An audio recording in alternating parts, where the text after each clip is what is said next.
Mr. Vendetta, welcome to the show.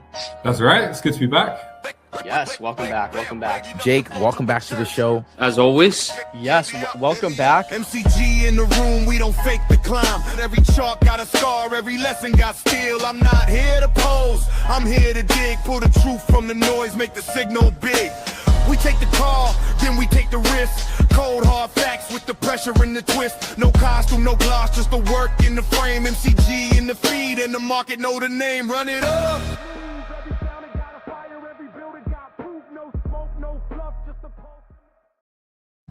GMCG.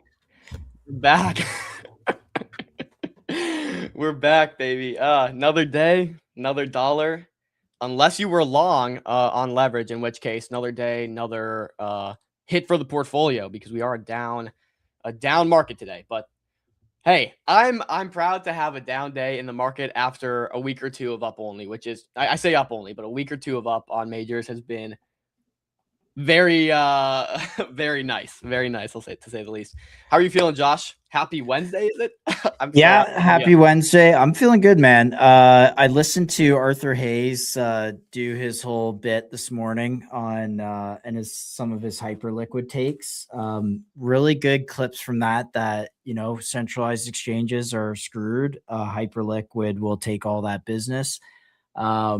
And hyperliquid right now is actually dipping through the Jones Rida 50-day moving averages. And I kind of, this might be kind of your dip here if you get back into So this is the conversation I want to have a little bit, because we're seeing Solana really lean into the perps, right? Do we think, I wonder how much of Hyperliquid's volume comes from Solana native traders. Like, I'm wondering if, Jitto with their JTX trade, or, Percolator, something Tolly's kind of been endorsing, or, the myriad of other perps platforms on Solana that seem to start getting a push here. I wonder if they take meaningful mind share of Hyperliquid. I saw the founder of Bulk Trade put out a really good tweet, and he goes like, we're not here to take a chunk of Hyperliquid. We're here to take a chunk of the market that Hyperliquid is trying to capture.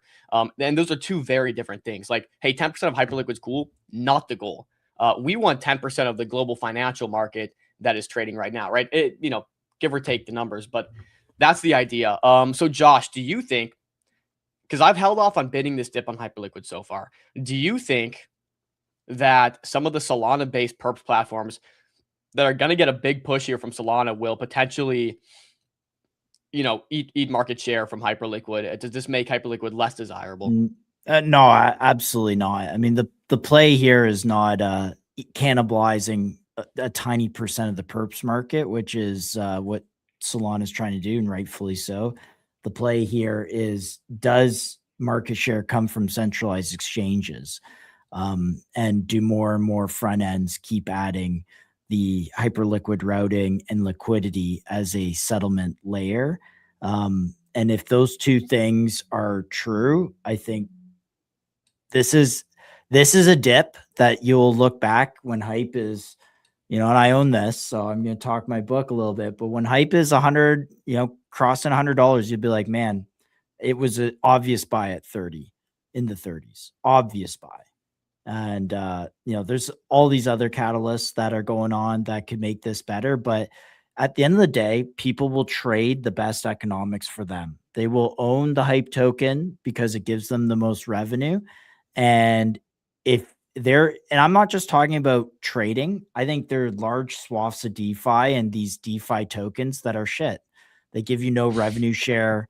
They have VC bags in them. They have all the inflating supply that you want, and Hyperliquid just doesn't have any of that. It's such a lean, pure revenue play and trading play, and I think it will be wildly successful. Yeah, it's also been like, I think super feels good, I guess. I'm losing the word here, but what feels good is the hyperliquidification. I talked about this yesterday, of a lot of these protocols. Like Jupe is now doing 50% buybacks, right? We kind of see the value of that instantly getting priced in. Jitto is going to be doing 80% buybacks with their JTX.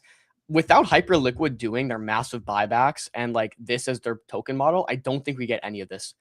this hyper liquidification of like buybacks and burns with massive pumping protocol. This is the again, it's the most efficient company in the world, like outside of like OnlyFans and a handful of companies. The revenue per employee here is crazy. And it's hard to buy. Like you go onto a centralized exchange, they don't have hype listed. Obviously, it's their competitor. So it's hard to buy and there's friction. And so, but at some point the price starts creeping up and people start paying attention. So yeah, with this as well, just yesterday on the 24-hour leaderboards for most revenue, Pump Fund did flip Hyperliquid at #1 with I think 1.85 ish $1 million of revenue. Of course, 50% of that's going to buybacks, so it actually equates to what they were buying back before they made the change. But interesting to note that in a decent market, Pump Fund can flip that Hyperliquid revenue number, and we have a $700 million market cap token versus a $40 billion market cap token with Hyperliquid. Not saying that Pump Fund is comparable to Hyperliquid in any sense of like what markets are trying to eat and like how sustainable the business model is, but for a 3 billion FTV company versus a 40 billion FTV company, doing roughly the same revenue, there could be a trade there. Again, I've vocally said I'm probably long Pump, and I think dipping back into this range is an interesting area for sure. Yeah, I just think you got to go with the market leaders here on this one. Pump has a terrible reputation, and until that changes and they show that and they show proof that look, they're actually buying back what they say they are, it's definitely gonna be Hyperliquid. But keep in mind, there's an ETF coming for Hype right now. So that this is going to start, and then it's also going to be easy to buy. And so Hype is the trade. It'll be the fastest horse. Absolutely. This dip will get bought somewhere here in the 30s. And it will be a great trade, a great trade up into the 150s. I think Arthur Hayes is talking his book, but I like the price action. So, or I like the target. What shirt are you wearing, Dom, today? Yeah, so this is what I was about to show you guys. Snappy Hawaiian shirt. Somebody to make it vacation mode.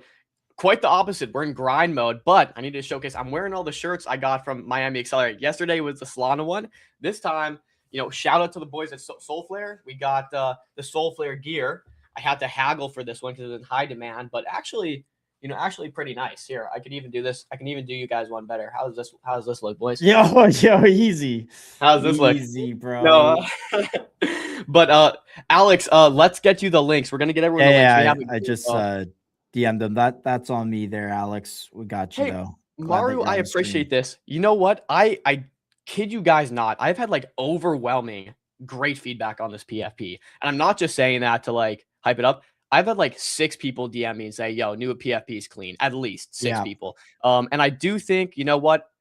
I'm tired of this trench feel. We're a professional show. We're interviewing real founders, building real shit. I'm going to get professional with the PFP, bro. So, it's the direction we're headed. Thank you. I appreciate that comment.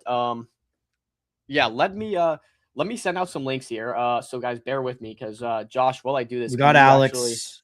We got Alex good to go. Give me like 2 minutes, Josh. Can you talk through the schedule today? I'm going to send out all the links because we have not been able to do that yet.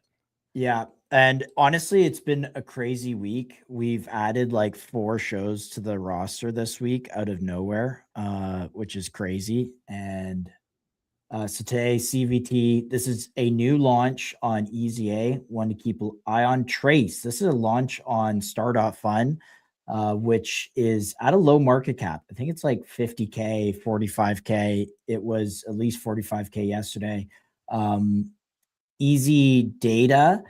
This is another one on Star.Fun that I think I didn't tag correctly. That should also have the Star.Fun tag.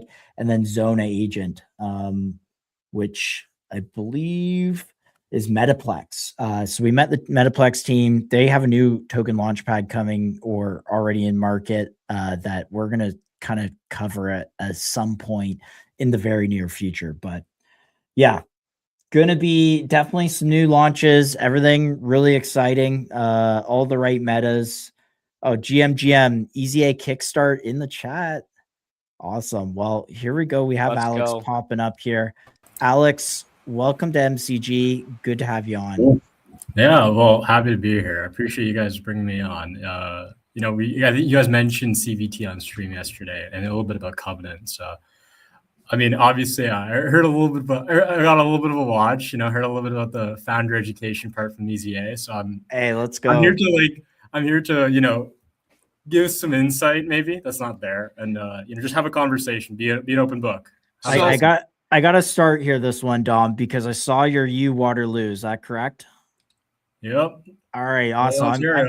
I'm from Toronto. I grew up near Waterloo, so love the town, and it's one of the best technical universities, probably the best, actually, at least in Canada for sure, and probably even North America is up there. So good to have you on and welcome. And yes, we love the founder education. I think it's an important role. We are so excited. I've been in this industry for 10 years, but this in the last kind of 12 to 18 months is the first time where we've seen the embrace of this technology outside of kind of the crypto purists, I'll say, as a alternative funding method. And so anyways, Alex, let's get into your intro. We are excited to have you here.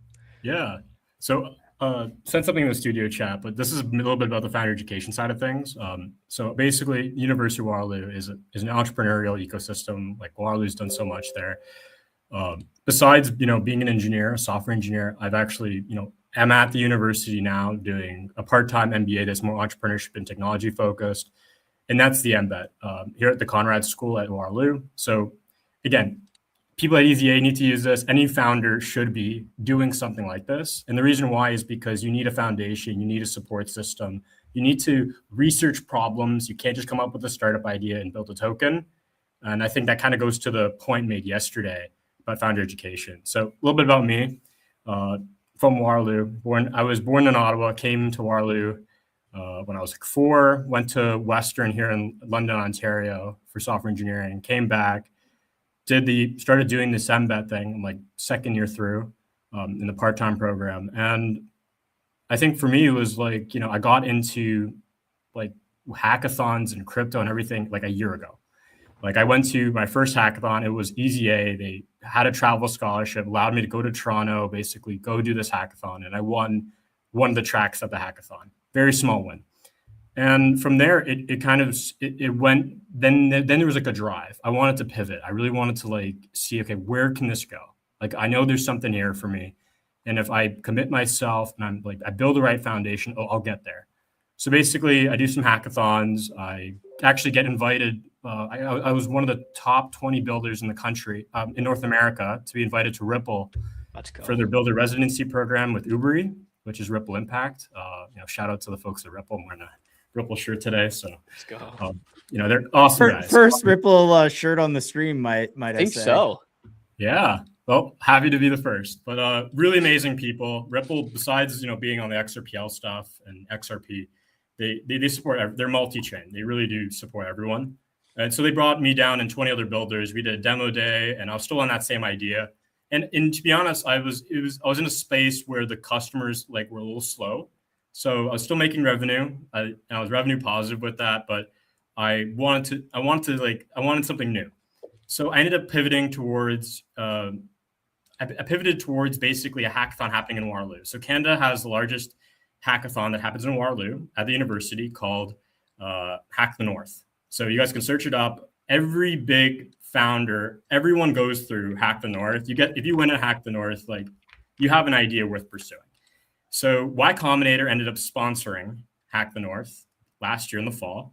And I made it my mission to essentially say, I'm going to win the Y Combinator track and get this guaranteed interview. And we'll figure out everything else from there. So long story short, I grinded. Like I had an idea for something that related to like police officers around like building something that like allowed them to basically like take their body camera footage and then just make the reports for them. So they just have less administrative work. And I won that. And so basically I talked to 2 partners there. You can search them up, Nicholas Desan and then Andrew, I forgot his last name, but it starts with an M. But you can search them up on Y Combinator's website. That's just, it's all out there. And you can find the dev post on Hack the North, and you can literally find Evident AI. That was the project. So basically, I won their interview. So then basically, I didn't really post it for a couple of weeks. that I won. And then I basically was like, you know what, there's a biblical term that I use, and it was you don't put a lamp under the porch, you put it on on a stand, you let it give light to the whole house, sort of thing. Like you should show what you're doing. Great quote. Yeah, great quote. So basically I put it up on LinkedIn a couple weeks later, and then basically a bunch of VCs reached out to me. And it was horrible. I hated it. I hated every single minute of it. It was awful. Like, you're basically just trying to sell, them on an idea for them to invest in. And I hated it. It was so predatory. And then it got to the point where I was so exhausted. I'm like, what? Forget it. December, January, I'm supposed to go have like holidays in December. And I got, I got engaged in November, and I wanted to just have family time with my fiance. Yeah.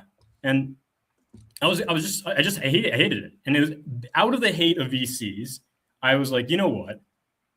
There's nothing wrong with Y Combinator because they're founder based, and they're based on actual supporting founders. Like, the deal isn't the idea with Y Combinator, it's the network. And so I was playing around in the back of my head. I'm like, well, this could be something. This could be something. Like, what if you could basically essentially do what Y Combinator does in OpenAI? You take the principal nonprofit of what OpenAI was supposed to be, take a base model, supercharge it, and then basically give it to any person and basically build them into $1 billion single person startup. You build them into a unicorn, and you could essentially, if you had that process, you could do it n amount of times, right? And so you're saying sort of an open source incubator / accelerator. Exactly, but it'd be tiered. So the idea is that, part of so essentially, since you have Covenant already up, the moral of the story, I'll wrap it up quickly, was I took a 3-month hiatus. I came back in February, and I was like, I'm going to work on building a project for my own wedding. So that was Webflow. And while I was building Webflow, I realized the model foundation currently at the moment doesn't make any sense. Like, a company could take my idea and essentially say, you know what, we could do it better, and then use their own frontier model. And then I realized, well, the idea was okay, well, I could essentially just make actual words that the AI is speaking, and turn that into actual governance for multi-agentic systems. And the idea is if you build the right protocols that work for humans based in applied psychology and organizational behavior, the way humans have lived and thrived in society, and apply that to agents, it works. It was based biblically, and it was based our laws we have now are based on the 10 Commandments. They're based on this is what we're looking at on the screen, right? Exactly. It's based on fundamental principles, and that is. Yeah. Can I break in and ask about this? Now, we've had someone on the show in the past who had made an AI agent trained completely off the Judeo-Christian Bible and Christian values. Is this similar in the sense that, it's based off of, the commandments, and based off of these, I think, innate human laws that we've kind of lived with for all of time? Yeah. So it's okay. So there's a couple differentiating factors. So the biblical stuff for Covenant, a lot of it is branding. And part of it is also the aspect of just giving human names to things. And for me, I had a dream about this, to be honest with you. And the dream was based about this covenant that God gives Abraham. And that was where Covenant started. That was literally that day, that morning. I ended up built it in an hour. That's why I kind of have this biblical framing around it. But the principle is sound. The principle is, it's not about training it on laws. It's training it on 4 layers of fundamental layers. And you can find in the website, it's progressive revelation, that the user, when they first want to build something, they are leaning into the multi-agentic system. Yeah, right there. So intent clarifies over time. It's progressive revelation. The user is not, the first message is not the complete solution. And the agentic system needs to work with them, kind of like pieces to a puzzle. Do you get what I'm saying? It's, you're giving pieces to the agents, and the agents are putting the puzzle together. And they should be treating your words as a user as the most valued part of the system. It's, your input is the most valued thing, but it needs to understand a couple things. So the part that everyone has solved or are working on in SF, all the big companies, they're solving memory. How do you have long context windows and all that? But the part that no one else has thought about is, okay, well, you need to actually, instead of just giving them rules, which everyone already knows, you need to give them like rules of thumb, like how do you, like ambiguous situations, like proverbs, like how do you navigate certain situations when it comes to limited time, like using too many tokens, like you need to give examples of that. And so it's like, rules of thumb that they should keep in mind, worked examples. So that's 3 already on top of rules. And the fourth part is the interesting part. It's like people, everyone has like unique personality traits. Like agents should work like people, and it makes no sense why they don't. Like agents need to, when they get spawned up, like sub-agents get spawned up, they should be using the domain knowledge that's been accrued over those sessions. It's a longitudinal model. You need to see how these agents like grow over time. Like what tools do they trust? And it goes way beyond that. And obviously you can go more into this as well. But the idea is can we apply these 3 principles and do it so well? And to summarize it back was we benchmarked it on the terminal bench. So number 1, if you go on the terminal bench right now, on the leaderboard, Codex with ChatGPT 5.5 with an agent scored 82%.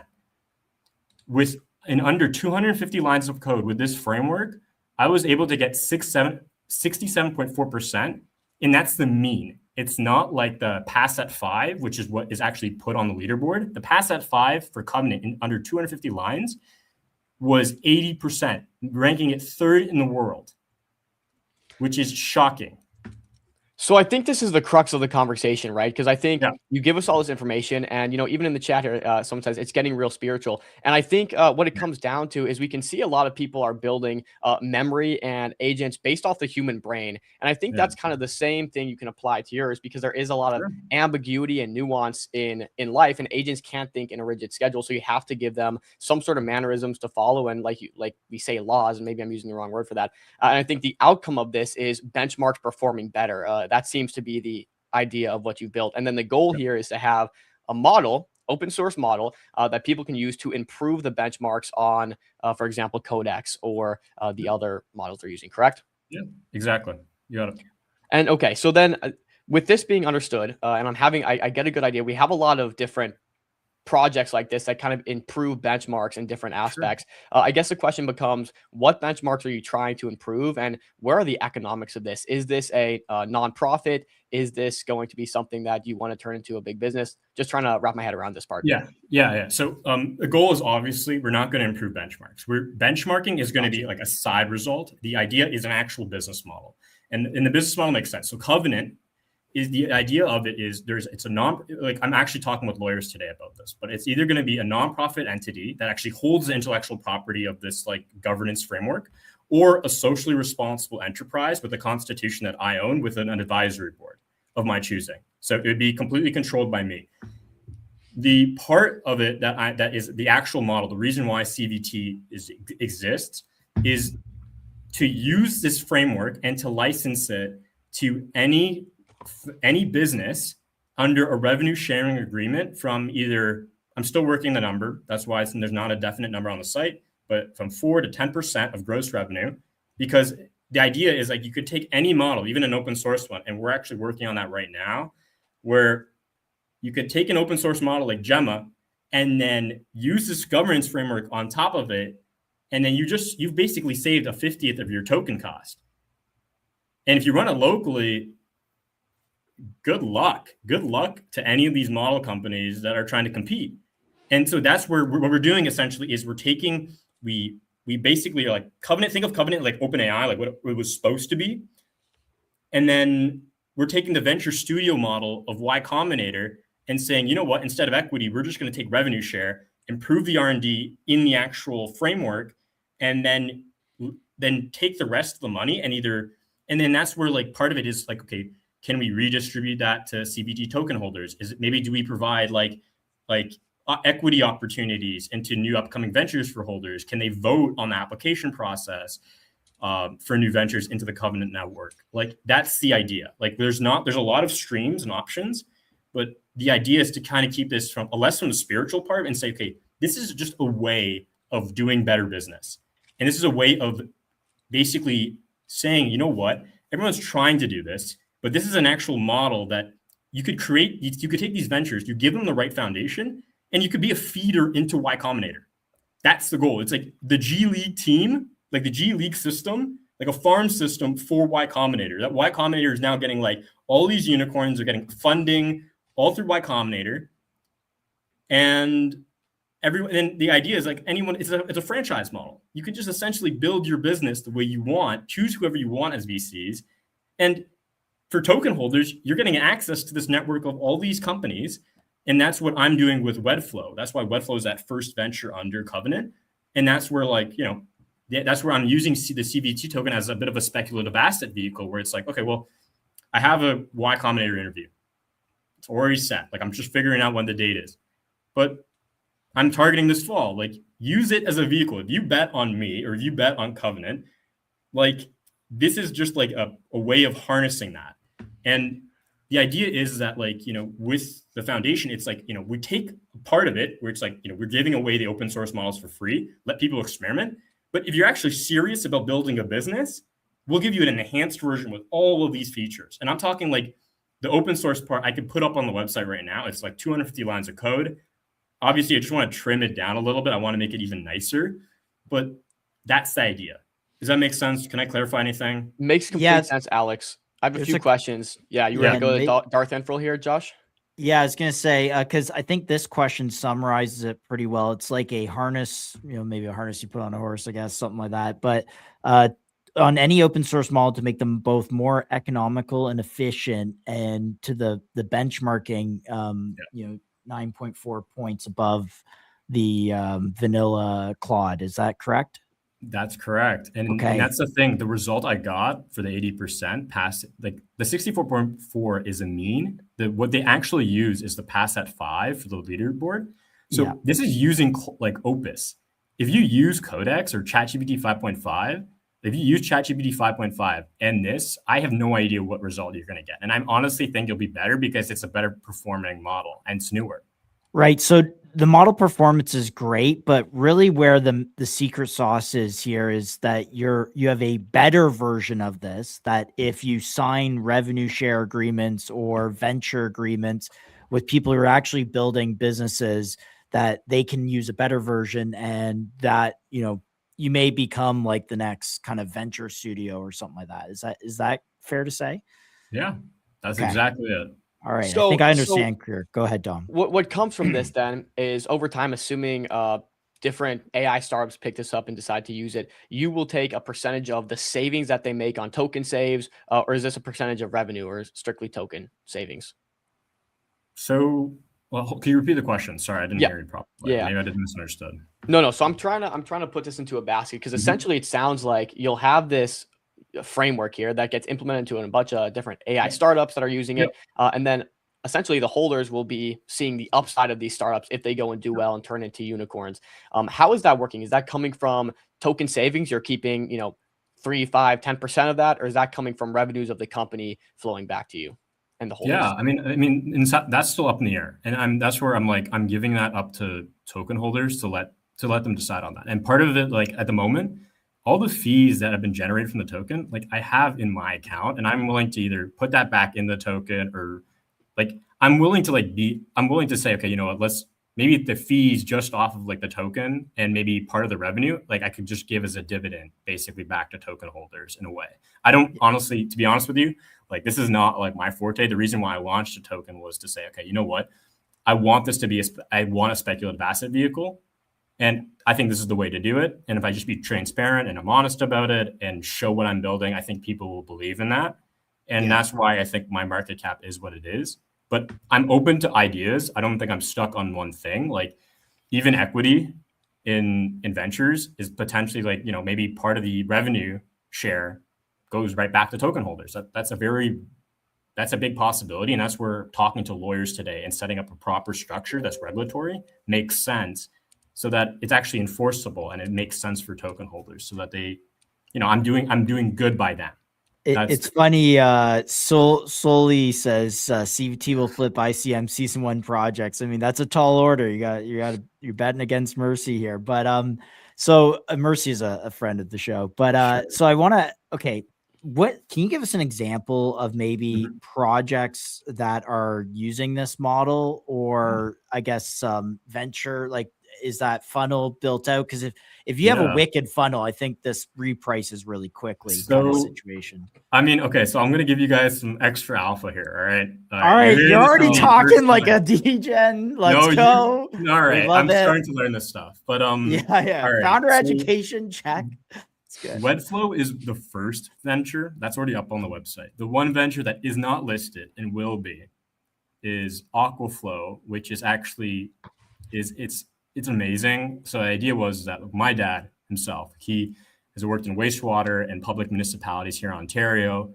So I think you would know, especially if you're from Toronto, Sudbury. The city of Sudbury has actually used Aquaflow and paid a project, has basically given Aquaflow a project. And the idea was, can we basically build AI for wastewater treatment plant operators and municipalities? Like that was the goal. Off of that one project, Aquaflow made $25,000 off of one client in 1 month. And that's not listed anywhere. And that's using Covenant. And that is revenue share that is going back into the business. Aquaflow has also received an Ontario Centre of Innovation grant of $350,000. And the great part of this is that it doesn't even just stick with wastewater. It sticks with even like critical minerals, like mining. Like mining is a really great example. Like using this in the private sector is a very real possibility with over like the $350,000 from OCI is a matching grant. And we already are looking at securing the funds to match this grant. And that's going to be up to $700,000 Canadian for that other venture. So that's already two ventures. One that's going to go through Y Combinator or has an interview, right? That has a high upside of getting in because it has like this unique secret sauce. And the other part is, well, we have a venture that's actually already revenue positive off of one client. Yeah. And we have so we have 5 minutes left. Can you get just how are they using it? Are they using it like ChatGPT, like, hey, create me some marketing materials and sold something for 25K? Or like what's the actual usage of Covenant? Yeah, well, I mean, see, and we have like 5 minutes left. Yeah. I'll keep it quick. Aquaflow is literally being used to basically take a SaaS product, like a dashboard, and enhance it. Basically, like give like what if scenarios. How do you improve decision making? Like it's using that. It's basically getting better predictions, like creating better processes, using real data to inform better decisions. And that's the idea. It's being able to generate reporting, compliance standards. That's what Covenant is doing right now. So the question that comes to mind here is there are a lot of people building frameworks. And I think the biggest thing you have to watch out for is like, how do we protect this moat that you've built, right? How do we continue to make this framework more valuable in terms of benchmarks and output and token savings than everybody else? Because it is a competitive scene. I want to know your thinking on this. Yeah. So, I mean, that's where the corporate structure is getting set up today. And that's how I'm going to protect the moat. And the way I'm going to protect the moat is to have a parent entity that holds the framework. And that's where, like, I'm talking with lawyers at Gowlings and a couple other lawyers to see what the right fit is. But the idea would be build the corporate structure out now and figure out, can we actually make this venture studio model work immediately? And how would it work in the regulatory side of things? And that's going to be how we protect the moat. And honestly, like at the moment, right, it's you're betting on this. Like if either I open source the entire framework, then the problem is, right, it's like that's not a business model. The business model is the venture studio part. And that's where actually going and building a proper corporate structure makes sense. And that's where the moat is safe, because the only threat, really the only competitor, is Y Combinator. And they don't even themselves know it, because like think about it, GStack, if you guys have heard of it, is essentially what they're trying to do. But I think I've done it faster and I've built the process faster that they're better off working with Covenant eventually and just receiving all these companies or ventures that are coming out of Covenant and just giving them YC deals and then giving them access to the YC network. Like it just makes more sense. Like it's the NBA has a G League. Why doesn't YC have a G League? Right. What about other feeding Waterloo Mafia? And there's so many great companies that have come out of Waterloo, but XRP builders. I know Maru, shout out you for the question. Yeah, I'm not going to talk too much about that. I think I gave enough alpha for today. I mean, you guys can have me on the show another time. Man, yo, Here, but I can't obviously break that you're all good, down. Alex. You've watched MCG before. I love it. He's got compliance breathing down his neck right now. He is compliance, by Yeah, the way. pretty much. No, but so I guess my follow-on question to the frameworking question I asked prior to this would be, how do you continue to iterate on this framework and just improve it constantly over time? Obviously there are proprietary information there, but like what's kind of your strategy about keeping this top of line? So, okay, I'll go back to the XRP builder. So I'll give you a little bit more, just a little. We'll have I have some folks that are like open source contributing to the repo, the private repo. So the idea is that there are people from Arctic Wolf, like guys can search them up, really great cybersecurity company, people that are XRP builders that are actually improving the framework right now. And I have like 3 or 4 of those are like really trusted friends, and they're using it, they're working with it, like they're doing bug bounties with it. I have a XRP builder, which I'm not going to name, that has actually done that finished a bug bounty with Covenant and then found 20 more bugs in the same bounty. That's the level of what we're talking about here. And it's unbelievable. They're working on it, they're contributing to it, and it's not for like, they're not actually being paid to do this. They're doing it because they love the vision. It's to raise the level of the standard of the human condition, helping the poor, being able to build something that gives, equality for any builder to build. And that's huge. It's really huge. Wow. Well, this was an interesting conversation. I think we definitely have a good idea of, what you're building here. I think you've summarized it very well. And it's a very interesting angle of building out this framework and kind of seeing upside in the companies that actually use it and benefit from it. In kind of a venture angle that you're taking to it. With that, we kind of are at time, but I would love to hear closing thoughts and maybe a bit of roadmap on like what comes next. You have companies in the pipeline. You're working on making this like a proper legal entity and building that framework out around your framework. Just walk me through the roadmap and what comes next for in 1 minute. 1 minute. All right. The roadmap is simply, you guys talk about the ventures and all that. It's to build out more people. It's to help people. That's essentially what the roadmap is. It's, can we build out more bounty, like a bounty system to incentivize open source contributors to work on this and get paid to do it, right? Something like Merge Fund's a really great example of that. Like they have a model that kind of works. Maybe that's something we incorporate to help or to incentivize open source contributors to work on Covenant. And the other part is, can we raise the standard of living here in Canada and worldwide potentially? And that's the roadmap. It's start small, start in Waterloo, start with Ontario, start with Canada, start with North America, and scale us to the point that it's Y Combinator with like, it's the idea of what Y Combinator is. It's a computer science function that creates more functions. It's a function that creates more functions. We're gonna just take that and say, you know what? We are a function that creates more functions out of more functions. Just that's the idea. It's to create as many businesses as possible. That's the roadmap. Well, thanks for coming on, Alex. We have Easy A and Dom and Phil in the weight room. Can we expect any Covenant X Easy A hackathons to be coming for people to start building using this framework? The Covenant track. Covenant track. Ask Dom and Phil, but I think they'd probably be interested in it. All right. Well, we will maybe bring that back up to them. Thanks so much, Alex. We appreciate you coming on. Guys. Easy. Peace. See ya. Alex is a legend. Great builder. He is like good energy. Pure founder energy. For the next one, can we pull up the star.fun website? And I wish we should have pulled up Kickstart. Prius, maybe we could do a quick Kickstart. So give the TLDR on Covenant. It's on Easy A Kickstarter. They are hackathon team kind of came through that program, Easy A Kickstart School or whatever. And they are listed on Easy A Kickstarter. Maybe just run us through like where that can be found while I get the star.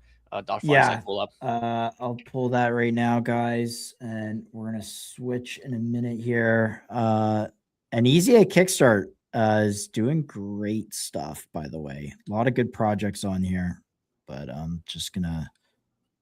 I might be lagging a little bit, so bear with me. But it's right here, number 2, out of I think PRX. Yeah, PRX is first. But honestly, like only by 15K market cap. So it's done quite well actually since launch.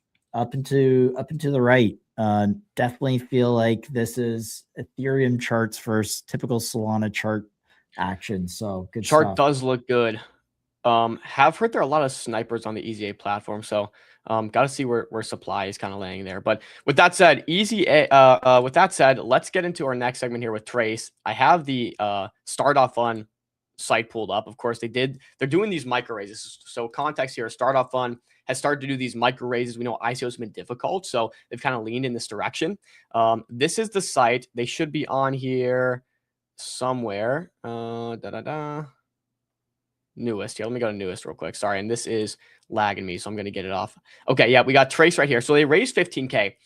Going to be an interesting conversation because I had some feedback from some people, very smart people that I look up to. And they said, these micro raises are a really interesting idea. Actually, we like them a lot and we think they're very valuable. But why would a founder need 15K? That seems like a very nominal amount. And I guess, it could be used for compute, inference, small things. But you do give up a lot of company for 15K when essentially that could be bootstrapped. So I think it's time to get the Trace team up here and just ask them. Yeah, let's ask Arhan. Sorry. There you go. Hello, how's it going? How are you? Good, man. Welcome to the show. We just had a great conversation. And congrats on your raise. Awesome, micro raise, Thanks for but having me. hey, all raise capital is good. So sorry, I can't hear him for some reason. Oh. This is a bug we've had in the past. If you don't mind, maybe leave and rejoin. Are you using Chrome? I am using Safari. Okay, I'm not sure if you use Chrome, but that might be the culprit. But just give it a try. If not, one of us. Dom, I'll hop. Dom, you. Sorry guys, do you want me to join back on Chrome? Just try. Josh is gonna try to join back, so don't worry. Just rock it out with me. If not, I can just cover this interview with you. But nonetheless, we'll get started here. And it's Arhan. Is that how you pronounce your name? Yes, correct. You got it. Okay, good to meet you. You were, I think, the first person to do a micro raise on Star.Fun. So I kind of want a bit of lore there. How did you meet Adam from Star, and how did this come about? Yeah, absolutely. It was actually kind of pure luck, to be honest. I was just scrolling Twitter, and I saw Adam's tweet about he's gonna do like a mini raise with he's specifically looking for people that were doing like small AI consumer apps and a bunch of other categories as well. But the app that I was building, Trace, fell perfectly in this category. So I was like, okay, why not just reach out? Why not shoot my shot? And yeah, just one cold DM. He was super skeptical about it in the beginning, but then after convincing him, we made a launch video to show him like in under a day, I think, like under 5 hours, and he was super impressed. He asked for a 60-second pitch from me and my co-founder, and we sent it to him. He was like, okay, these guys are great. Why not just get them in? So yeah, we then competed with like a bunch of other startups as well. So yeah, that's how this came about. Nice. Well, one thing I will say Adam and the Start.Fun team have nailed is they have great, like the video production they do is so good and the marketing they do is really, really good. Like they could be a marketing agency in and of itself. They do that very well. Absolutely. Nonetheless, let's get into your background and then a bit more about Trace and what you're building. I think how I understand it is it's a bit of a studio, but maybe start at the top there. Arhan, who are you? What's your background and what kind of qualifies you to build this out? Yeah, absolutely. So this all goes back to around summer of 2024. I was a sophomore, computer science major, didn't really know how to code or anything. And I saw my friends get these insane offers at like Meta and Google, and I didn't even have a resume at that time. So I was like, okay, wait, I actually have to lock in here and like, I need to do my stuff. So yeah, ever since then, the entire summer, I just learned everything I can get my hands on. So I taught myself how to code off of YouTube, off of anything that I could get my hands on. And from there, I'm sure you've heard of Notion before, correct? Like the organization platform? Yeah. So yeah, I wanted to use something like that, but Notion was just too overkill for my needs. So I was like, okay, why don't I just build something for myself that I would use? And this is how my first startup came about. It's called Lyra. There was no intention to scale it or monetize it, but I started using it in school, and then people started, they saw me use it, and they were like, hey, can I use that as well? And it kind of just grew through. Yeah, it kind of just grew through word of mouth. And I told about it to my friends in like Texas as well. It grew over there. We scaled to about 5,000 users. We got backed by NVIDIA's Inception program. And then my vision, it kind of shifted. So I just decided to sell it because it just wasn't what I wanted to do anymore. Right after that, I got into that was your first exit? That was your first exit? Yeah, that was my first exit. Yeah. Congratulations. And how long was that turnaround? I think around 6 or 8 months between that. Yeah. Nice. Yeah. And I want to keep hearing about the story, but is that and we'll probably get into this more, but is that generally the goal here for Trace as well, is kind of build it out for the next 6 to 12 and then acquired? No. No, not at all. I think with the first ones, I was still kind of getting my like I was pretty new to the entire world of like startups and anything. I kind of just got pushed into it. I didn't really know like what I was signing up for. But you know, the offer was on the table. I was still pretty new. I definitely could have used the money. So I was like, okay, why not? But with Trace, this is definitely not the goal. We plan on seeing this through full time. And yeah. Awesome. Okay, sweet. Well, then walk me through a little bit about Trace, and then you guys recently did this micro raise. What does this do for you guys? 15K, and like you probably heard in the pre-show, I guess the argument comes up is like, okay, well, how far does 15K go? I think today in the era of AI, you can do a lot more with 15K than you once could. But like, what is that money going towards? And I'm probably getting ahead of myself a little bit, but can you just walk us through like TLDR, what is Trace, and how did the micro raise go? How was that experience? Absolutely, yeah. So Trace is basically just a brand new experience of reminders app. So the entire problem stemmed from because like I used to be a religious reminders user, like the app on Apple, like the iPhone. And I just used to use that like continuously. And the part of that I hated the most about it was that I had to manually type out everything. And it just absolutely sucked. I had to manually type everything out. I had to manually set the due dates and everything. And I was like, with everything going on in AI, why isn't there an app that I can just say it out loud and it will just categorize everything for me? So I decided, okay, why not build this? And yes, so yeah, that's basically Trace. It's basically reminders, notes, lists, photos, anything you can think of, all built in one app, and it's all voice native. You can basically navigate the entire app with voice. And the raise went pretty well actually. It was just under, I think, 48 hours. Adam had hopped on the stream as well. It was super cool experience. It was definitely my first time doing something like this, like live streaming my raise. But yeah, it was sick. Okay, so before we get into the raise a little bit more, let's talk about the product itself. It's a reminder app. Could you give me a practical example of how this works? We are all familiar with reminder apps and how they work. You get the little notification on your phone. You know, how does yours take this a step further? And I'll also add, like, we're seeing a lot of these, not calling your project little, but these little apps where it's like a alarm clock where you have to go and take a picture of something to turn it off. And they're very like day-to-day workflow oriented apps that actually gain a lot of traction and user base because they add these little unique features to it. Could you tell me what makes your reminder app specifically and uniquely different from others? Yeah, is there any way I could show it to you? Yes, absolutely. If you see the little bottom there, there's a plus sign. You can just share your screen. I'll pop it up for you. Yeah, gotcha. Okay, I think hopefully you can see this. I can see your screen. Yeah. Okay, perfect. You got a phone demo up there. Sweet. Awesome. Yeah, right here. So we basically just rebranded the entire thing. The UI looked completely different before, but we decided to, you know, make it a little bit more consumer sided. So this is basically the landing page of Trace. You know, these are all your reminders right here, and these are all the notes, lists, photos, and everything. Now, the cool things about this, I'm gonna walk you through a bunch of features here. So instead of manually typing everything out, you can basically just say, hey, can you remind me that I need to go to the grocery store at about 6 p.m. tomorrow? And also that I need to clean out the inside of my car at about 7 p.m. The day after. Just anything like that. And it just automatically catches it. And that's it. All you have to do is just say it, and it just catches everything. It categorizes everything, sets a reminder, everything's done. That's how easy it was. If I wanted to manually type this out, and quickly, where does the reminder go? Does that go to Google, you know, like your Google account? Does that stay in the app? It's all in the app. It's all local. So yeah. And yeah, so not just this. For example, if you this is a problem that I've faced before as well. For example, if I write down my Wi-Fi password somewhere, right? And I just can't seem to find it. I can just say, hey, can you show me where I wrote down my Wi-Fi password? And as it should just navigate to the exact note and find out exactly where I wrote it. So there's multiple use cases for this. You know, you can use it with not just Wi-Fi password, but like everything. Yeah. Oh yeah. Thank you.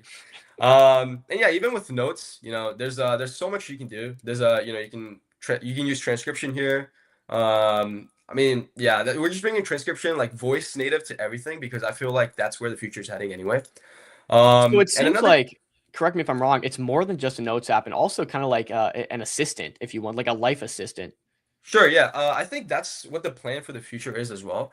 Like right now, we're just getting this V1 out where it's just notes, reminders, lists, just the basic foundation. But in the future, it's gonna integrate with your Gmail, your Google Calendar, everything. So that way you're gonna be able to manage your entire life just through Trace. That's the vision for this as well. And another cool feature for this that I personally would use for sure is you can set locations here. For example, if you want to go like set a grocery store, like you can just set sorry, this is like in the simulator, so we just have to use anything. You save your grocery store, right?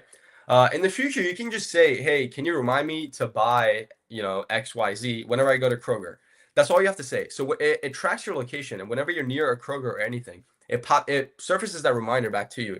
It just says like, hey, you asked me to remind me about this when you're near a grocery store, so here you go. I personally would use this. This would be a lifesaver for me because I constantly forget. Oh, sorry. Someone just said my mic is crackling a little bit. Do you want me to? Yeah, it's crackling a bit. Maybe just a quick unplug and replug in Sure. fix. Just want to make sure your audio is crispy.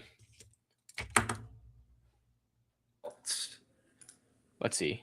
Yeah, I think you sound. Hello. Yeah, I think it's still crackling a little bit. It's not a big deal, but Okay, gotcha. Oh wait, one sec. Here, how's this? Is this better? yes, okay, that's better. That's better. You're using like the laptop now or something. Yeah. Okay. Yep. Awesome. This is perfect. Yeah. So I could actually use this as well. Like I always find myself driving home and I have a pass for a car wash and it's right on my way home and I just completely forget about it all the time. Yep. So to have a reminder scream at me and say, yo, you're passing a car wash, go hit that. I could do it. Now tell me this, how intrusive is it, right? If I want to get this app, do I have to download something else? Do I have to just give it permissions to kind of have access to all the stuff in my phone? I think people are less concerned about privacy than the world makes people out to be. But can you talk to me about like what kind of permissions you have to give this? Yeah, it's super simple. All it asks is we're actually just for the demo, I'm actually using a transcription API. That's just, it's called DeepGram. But on the actual phone, it's going to use your local transcription. So it's going to be even faster than what you just saw here. So yeah, the main permissions that it asks for is to use your mic. And if you want to use the places locate, like the places feature, it just asks to use your location. That's about it. Okay, interesting. Kind of a side note here. We see a lot of people building these SaaS products, and like I said, maybe it's an alarm clock where you have to snap a picture. It's like kind of the same thing you already have, but a bit of a spin on it to make it unique. Is there a specific angle you're taking on this to make it kind of gamified and fun and unique for people outside of just like the functionality that it gives people?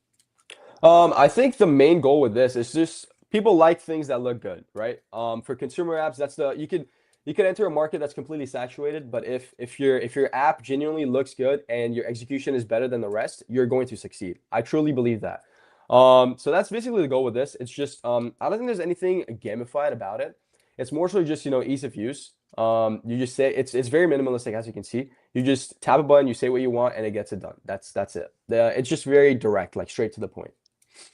Got you. Let me run through some quick questions in the chat here. And is for the demo part, have you kind of covered everything that you wanted to? Yes, I believe so. Yeah. All right, sweet. Do you want me to share my screen? Yeah, I can. Yeah, you can pull it down. Awesome. Questions from the chat here. Is there any timeline for the beta release? And has Roy Lee started using the app? Timeline for beta release, I think within the next week or so, we're going to put this out on the App Store. So it's going to be available for download. Hopefully if everything goes right. Is Roy Lee using the app yet? No, not yet. Hopefully in the future. Yeah. I was just with him in New York a couple of weeks ago. So yeah. Oh, wow. So you have a relationship with Roy Lee or just kind of like a boot camp? I mean, I met him for the first time in New York, but I've been doing some I work with Cluely anyway. Just some contract work. So yeah. Interesting. Is the app for multi-language people? Maru here is Japanese. Oh, really? Okay. In the future, yes. In the future, yes. I think, yeah, in the future. Okay. Last question we have before I get back into the flow here. You won the Shark Tank style raise on Star and the first project powered by Bedrock. You're communicating with Soju, etc. Okay, I think this is a great question that people should realize. You did raise 15K. Would love to know the details around this. You raised 15K. How much of the company did you give up? You're actually using Bedrock's SPV equity structure here. So holders actually hold equity wrapped in an SPV of your company. Can you just kind of walk me through the raise details and all things Bedrock.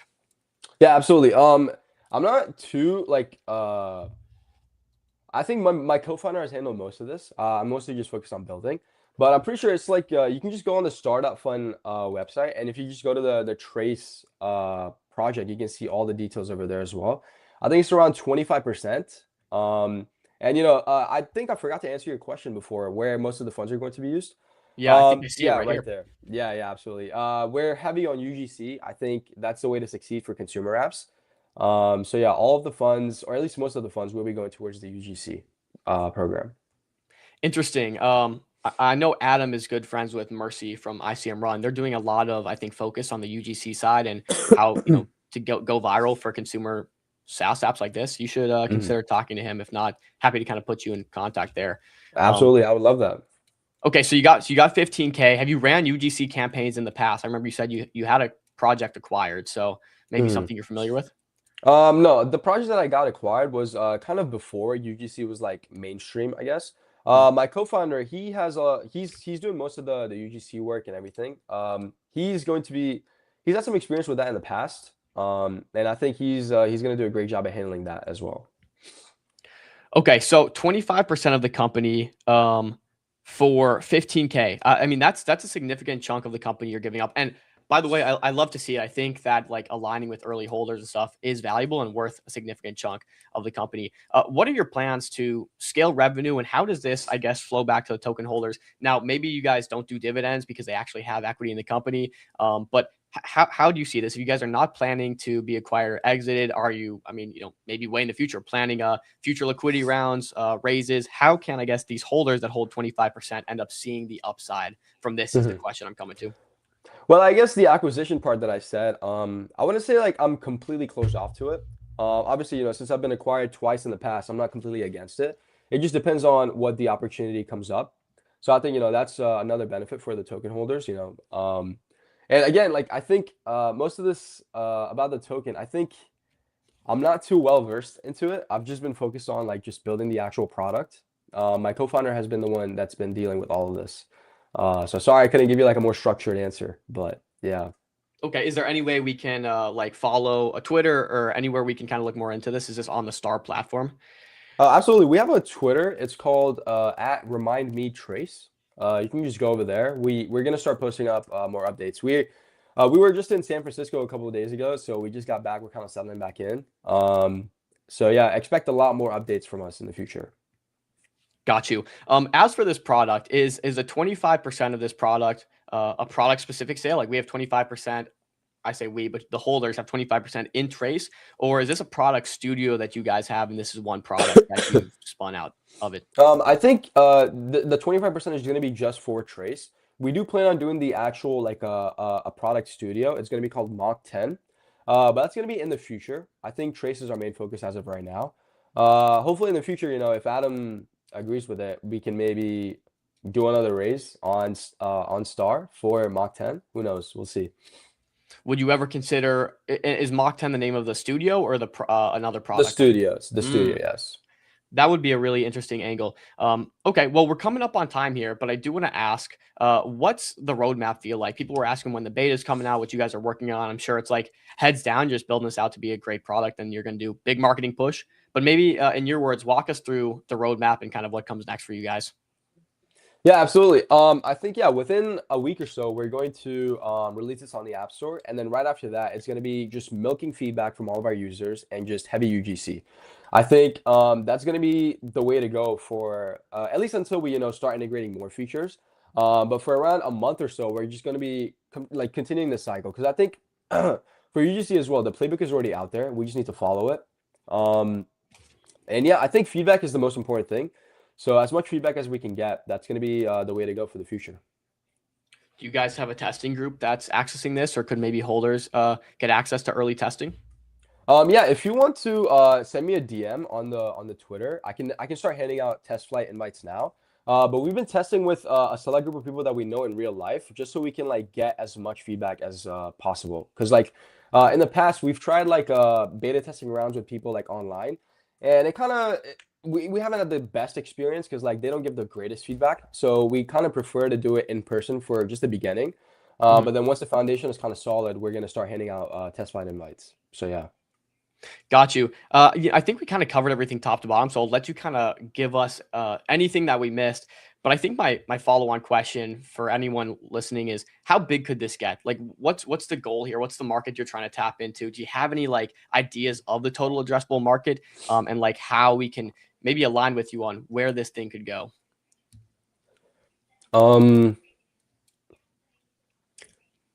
I think at least in my experience, I definitely would pay for, or I think our target group, the people that we're going to market this heavily towards, is going to be busy students, founders, and just overall busy people in general, right? And I think the market for that is super huge. I think I personally would pay for ease of use. Like, for example, if I'm driving and I want to set something important, because these reminders or these deadlines don't come up to you in perfect sentences. They come up to you in bits and pieces. And it's better to just get it out of the way as soon as possible. And I think this is definitely a way to go about it. I personally have seen it firsthand. I've missed, important deadlines, important meetings, just because I just forget to set a reminder for it. So I think this, like, going about it this way, like this approach, is going to be heavily, beneficial for everyone. Could you also walk me through a bit of the economics? Because you mentioned like people will pay for ease of use, practicality, some of this stuff. How are you guys making money off of this? Is this going to be subscription based? Is it going to be a token usage? How much you use the platform? Can you walk me through general economics of the company? Yeah, absolutely. I think we're going for a subscription model, so it's going to be a monthly subscription. That's at least the plan for now. We aren't fully set on the prices yet. At least for the beginning, like the first week or so, or the first month or so, we don't plan on actually charging. We want to just get as much feedback as possible, get it out to as much people as possible. And yeah, we kind of just, we really want to make something great here. So I don't really want to jump on to the subscription or like money immediately. Yeah. I want to just, make sure people actually use this, what concerns they have, what features they want, etc. Josh has an interesting question in the private chat. He asked what the KPIs are. Are you guys looking for amount of downloads? Are you looking for paying subscribed users, premium users? Do you have any, goals, KPIs kind of that come to the front of your mind here when this thing does roll out? I think it needs to be fleshed out a little more. Me and my co-founder have been talking about it, but I think there's going to be more. I'm not sure if I can give out like the full information on that just yet, because we're still in the talks for it. But I think premium users would be the goal, just measuring our growth off of that, because we're really just aiming for, like with the UGC and everything, we're really aiming for a good turnover. So yeah, I think there's gonna be more information on that in the future, hopefully, but it's not fully fleshed out just yet. Cool. I think I'm generally good. Anything you want to leave the people with? I think that's good enough. If you have any other questions, you can obviously text us on the Twitter account. But yeah. Perfect. Arhan, we appreciate you coming on, and congratulations on the first person to do a star micro raise. I think it's really interesting. I love how you guys have this 25% equity component. I have a chart I can't pull up because I don't have it downloaded, but it kind of talks about the different valuations. Currently, the implied valuation of the company based on the 25% that is given to the token holders is about 350K. So people seem to be valuing your company at 350K. Hopefully that price goes up as you guys continue to grow and people value your company, on the economics and stuff. So congratulations, really interesting conversation, and best of luck. We'll be following and looking out for that lab. I think a lot of people are interested in the studio. If you guys would ever do a raise for that, and like seeing kind of the benefits and fruits of your labor for multiple projects coming out of the pipeline. So Arhan, thanks. Thank you. We'll chat soon. Peace. All right. He was quick to get out of here. I think maybe I scared him off. But Josh, no, he did great. All right, he did good. He did good. Any feedback or notes? It's a great product. I always get stuck with note taking and reminders, and I like how it's the voice to whatever. I remember that there was that one project on SOAR that was trying to do something similar to that, but I don't know if those guys ever knew what they were doing. But I think the big thing is that he's a previous successful builder. 5,000 users is a pretty significant amount of users. And yeah, I was going to ask him about his Cluely work a little bit, if he was open to sharing a bit more about that, because I feel like people would be keen on knowing what he was doing there, but yeah, I mean, Yeah, unfortunately, the audio was messed up. I would have loved to have you in there to chime in, but yeah, I think thank you, Crypto Jones, again. This is shout out to Soulflare. Got the hook up from the Soulflare. Soulflare team. So I had to rock it out today. I'm sure they'll appreciate that. Hopefully. You know what I give Soulflare credit is do they have a logo on it anywhere? No logo, just pure that's smart. Miami Vice kind of vibes. Yeah, that's smart because they're yellow, but it's not like plastered with their whatever. It's actually a nice shirt. Like, it feels pretty nice. It's pretty heavy, so I can appreciate it.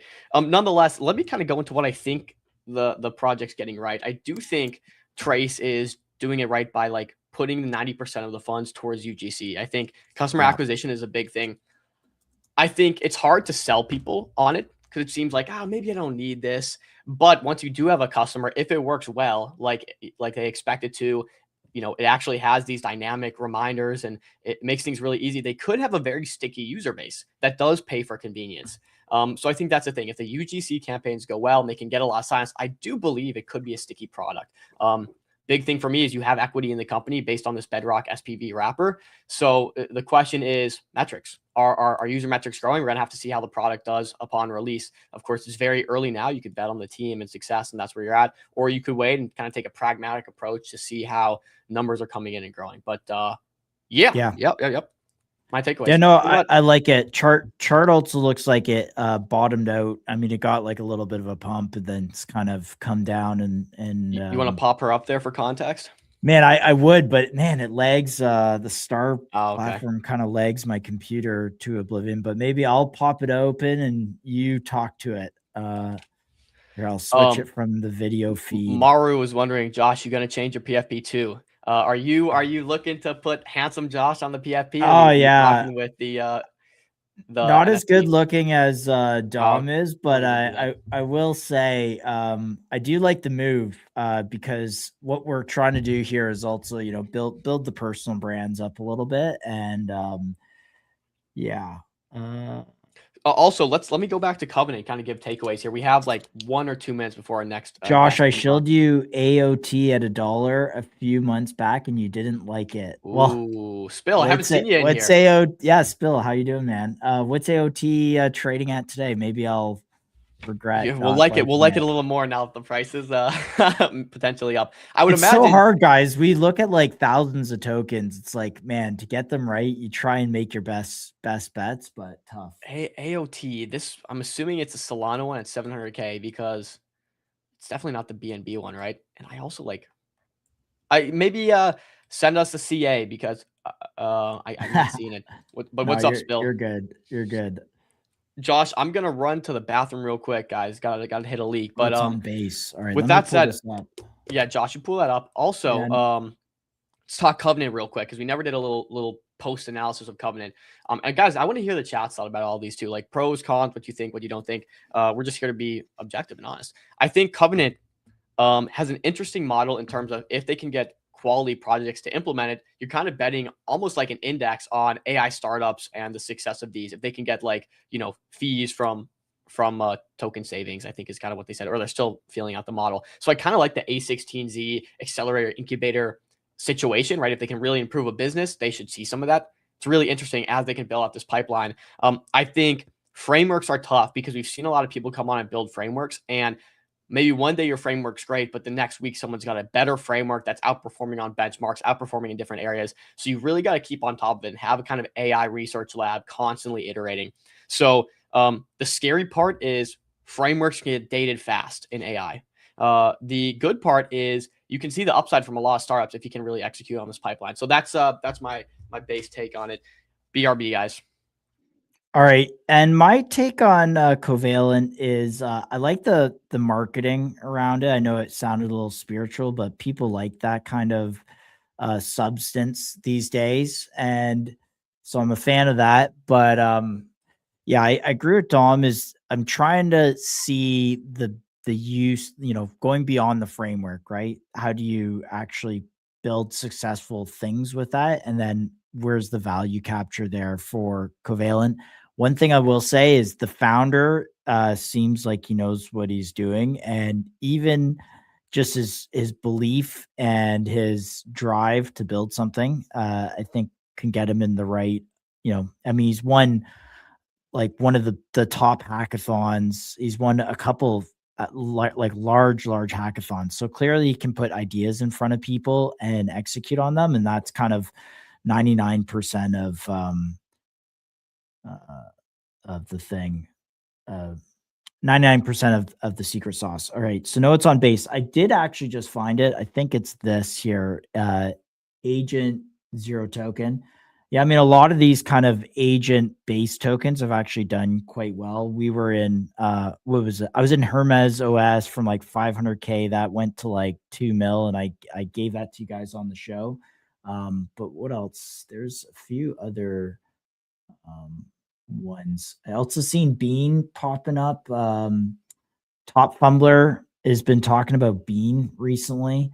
I mean, I was in this, where did I get along? I got a fill here, somewhere here, and it went really well for a little bit. And then I think like all these kind of, Ponzi-nomics, I don't even want to call it Ponzi, but experimental kind of mining tokens. But I have seen ore supply being talked about. So maybe Bean comes back, maybe it doesn't, I don't know, but I have seen it on the timeline. Man, I'm not going to lie, Copper Inu, Chill's not big on this because of him was involved or some person named him.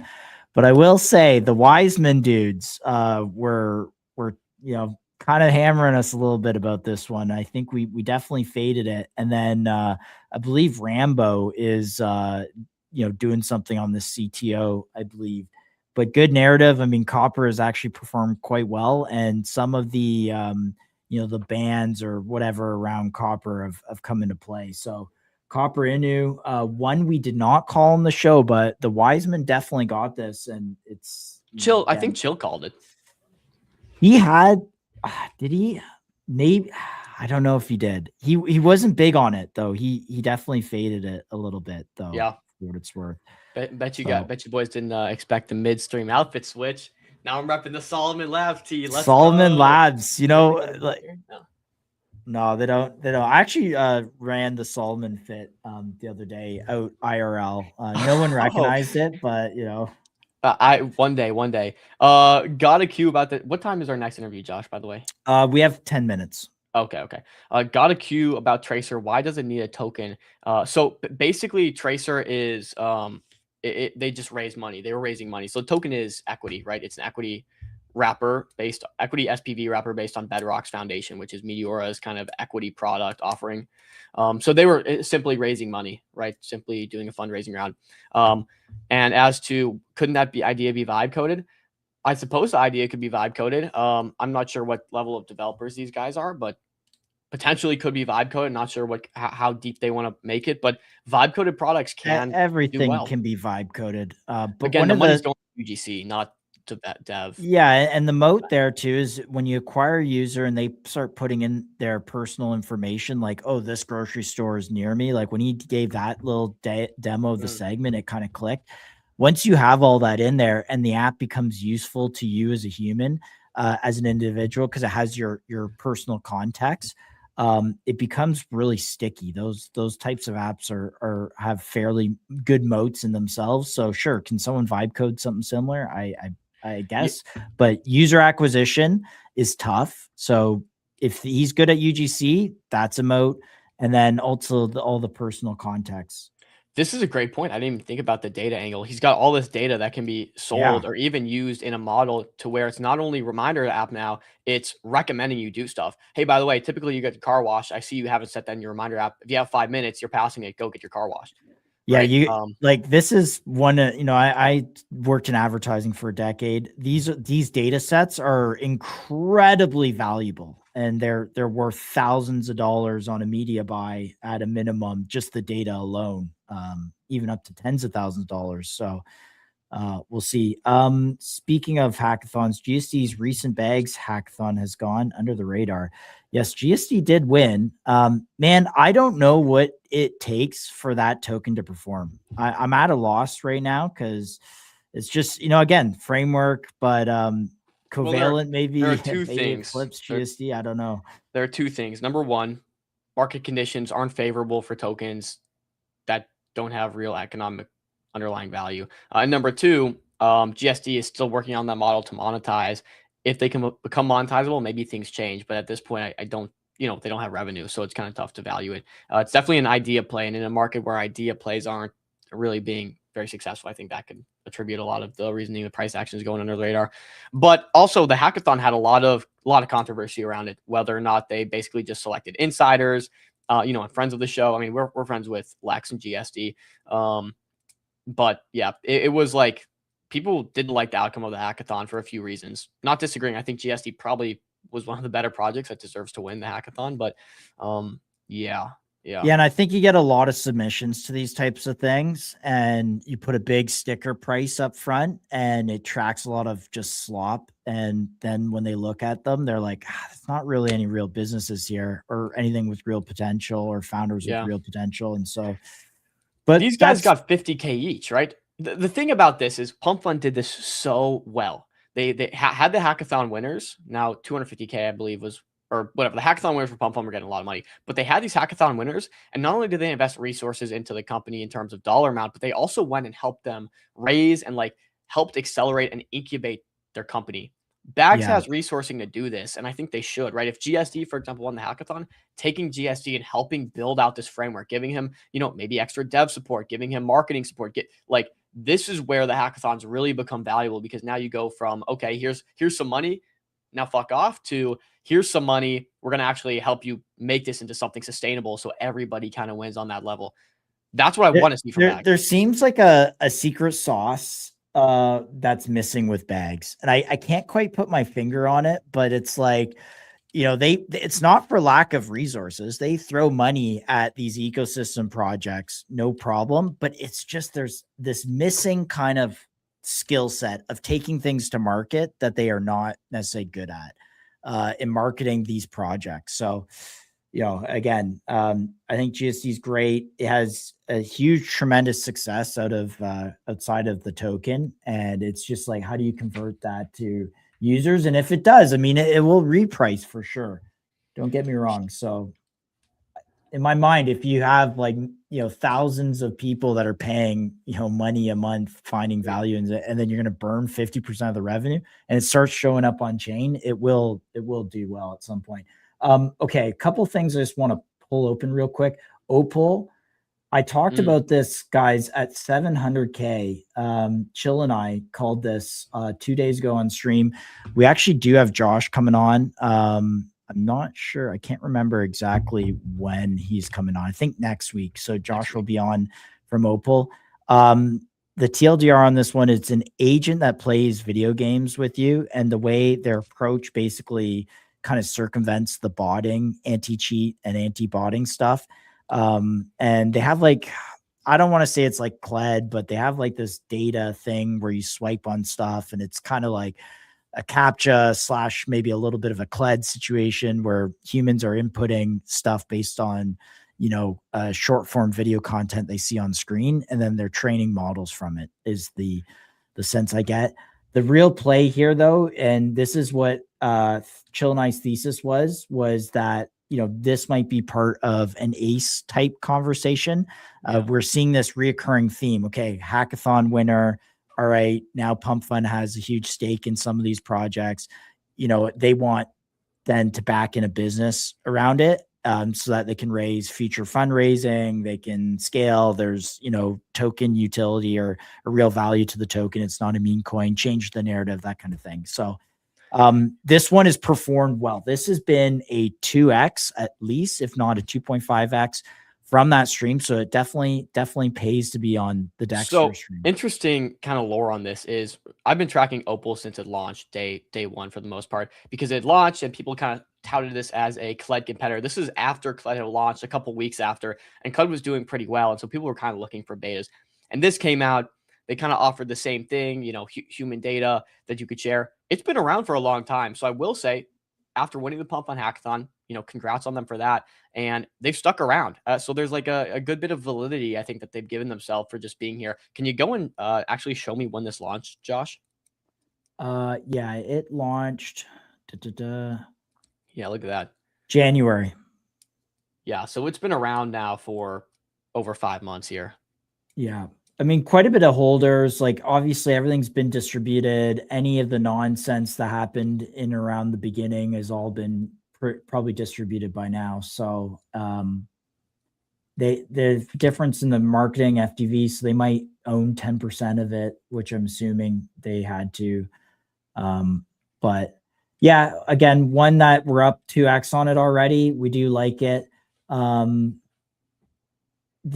Okay, so I called this out, a few weeks ago, and these are just things that I have on watch list, guys. So while we wait here, because we have just a few minutes left, I'm going to bring this back up again. PMX has markets that are live now, and one thing that I saw in a tweet that they just published, and I'm just going to go pull up from their profile here. That thing took a dump, huh? It definitely did. Okay, so this here, all market CAs on PMX now end with PMX. So what they mean by this is all their like markets that are on the prediction markets. So if you go to PMX.trade here and you see these markets, will Bitcoin be this certain price, this point? All these are specific pools. And the big thing to look here is this volume number. If this volume number starts to grow, I think there's definitely something here, and it looks really cheap. And the first version of this absolutely did not work at all. So here we have a second version of it. I guess some of the kind of key things about prediction markets, it's just like 1 or 2 clicks and you're in positions. Here, it's like, do you have to sign the transaction? I don't know if there's additional friction here. I've not used it myself, but I do like up here how they kind of have this rolling, like, people have put trades on.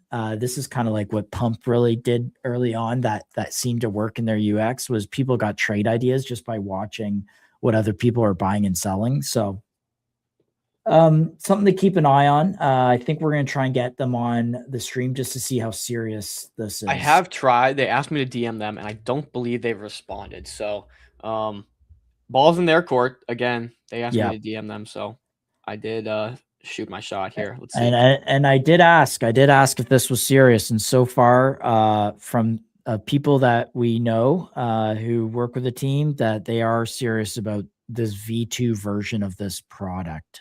So proof will be in the volumes, but again, it's an on-chain prediction market. No one's really cracked this. And I think the first person that does, and that creates a meaningful network effect, I think it could be wildly successful. It's kind of like an all or nothing thing here. I mean, this thing's either worth 90 million and they have huge on-chain volumes running through it and it's printing fees, or it gets no traction because it's just an on-chain prediction market is actually impossible. That's like the 2 outcomes here. So, yep. Nonetheless, we talked about Opal and their data that they're sourcing. We got easy data coming on. We got Remy in a second here. So let's. This is another star fund. Can we pull up their star profile just real quick? So I'm not going to do that because I'm in the same boat as you in terms of my PC will just explode. So I pulled it up earlier. It was the one right at the top. But they are raising on Star.Fund for their micro raise. I believe they're targeting a bit more than 15K. I think this is like a 50K raise. Again, we'll let them clarify. But Remy's going to come on to talk about data. We know data is the new oil. So let's hear how the heck they're selling it. Remy. Hey, how are you guys? We're doing good, man. We're doing just dandy. We appreciate you coming on the show. We're excited to learn about data and what easy data is building. We've seen a lot of people kind of try in this narrative. So could you do us a favor and introduce yourself, Remy? There we go. So my name's Remy. I'm 17 years old.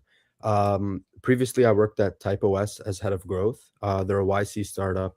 And, while working there, I realized that, they and a lot of other companies, they try to sell the moat as, oh, we're going to sell our data, right? But the problem is it's very hard for these companies to individually go and sell their data to labs or people just building frontier models in general, right? So I was like, why not build the infrastructure between those companies and the labs to make it easy, right? Everyone's trying to build their own data infrastructure right now. It's like if 20 years ago or 10 years ago, people tried to build their own payment infrastructure instead of using Stripe, right? So we're trying to build kind of like the Stripe, but for data. Okay, so break that down a little bit for me. So on one side, there's these, call it AI labs, that need some sort of specific data. On the Yeah. other side, there's data providers, maybe in Instagram, Facebook, or whatever you want to put into that conversation. Tell me where you guys kind of fit into that map. Are you connecting both and just facilitating this, or how does that actually work practically? Yeah, so we have a SDK, right? It's basically just a simple integration that these companies can integrate. And then through that, we see user conversations, right? So let's say you're using a certain SaaS app, right? And you're talking to their AI chatbot and you make like a meaningful correction, right? We would capture that and then we could use that to sell it to labs who could then use that data to make their model better, right? Got you. Okay. Okay. Yeah, I'm starting to track this. Let's walk it back a little bit. I want to get to know you a little bit first, Remy. Yeah. Can you just tell us about yourself, where you come from, where's your background, and why you decided to like take on this challenge? Yep. So I'm from Toronto. I'm I was currently gonna say I saw the OVO hoodie. yeah. Bonus points for the OVO. Drake or May Dom's 14th, actually a right? huge Drake fan too, Yeah. apparently. We got Iceman coming soon. we got, what is that, for May 14th or something? 15th. Yeah, 2 days. Were you in Toronto trying to break into that big ice sculpture that the igloo? Yeah, I visited, but by the time I got there, they had police and everything. They weren't letting. I think it was after that streamer found the paper inside. Man, Yeah. the city of Toronto, like they're just no fun. No Yeah. fun. It's just ice in a parking lot that's gonna melt because it's gonna be 20 degrees Celsius the next day. Like unbelievable. Exactly, yeah. Anyways, so shout out the OVO hoodie. I love that. A lot of Canadians today, but sorry for interrupting. Continue, No worries. please. Yeah, so I'm 17. I'm currently in high school. About a year and a half ago, 2 years ago, I started getting involved in the startup game. I started up a few of my own startups. I did like some things in like contract creation. You said a few years ago?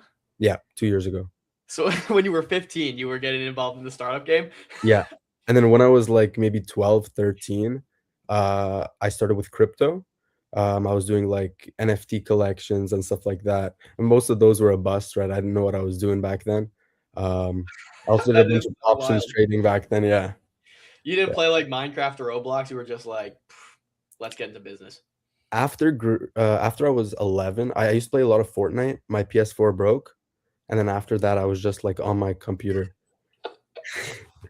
Yeah. That's wild to me. That is so wild. Okay, so so you're 17, you're building out easy data. Keep walking us through the timeline here.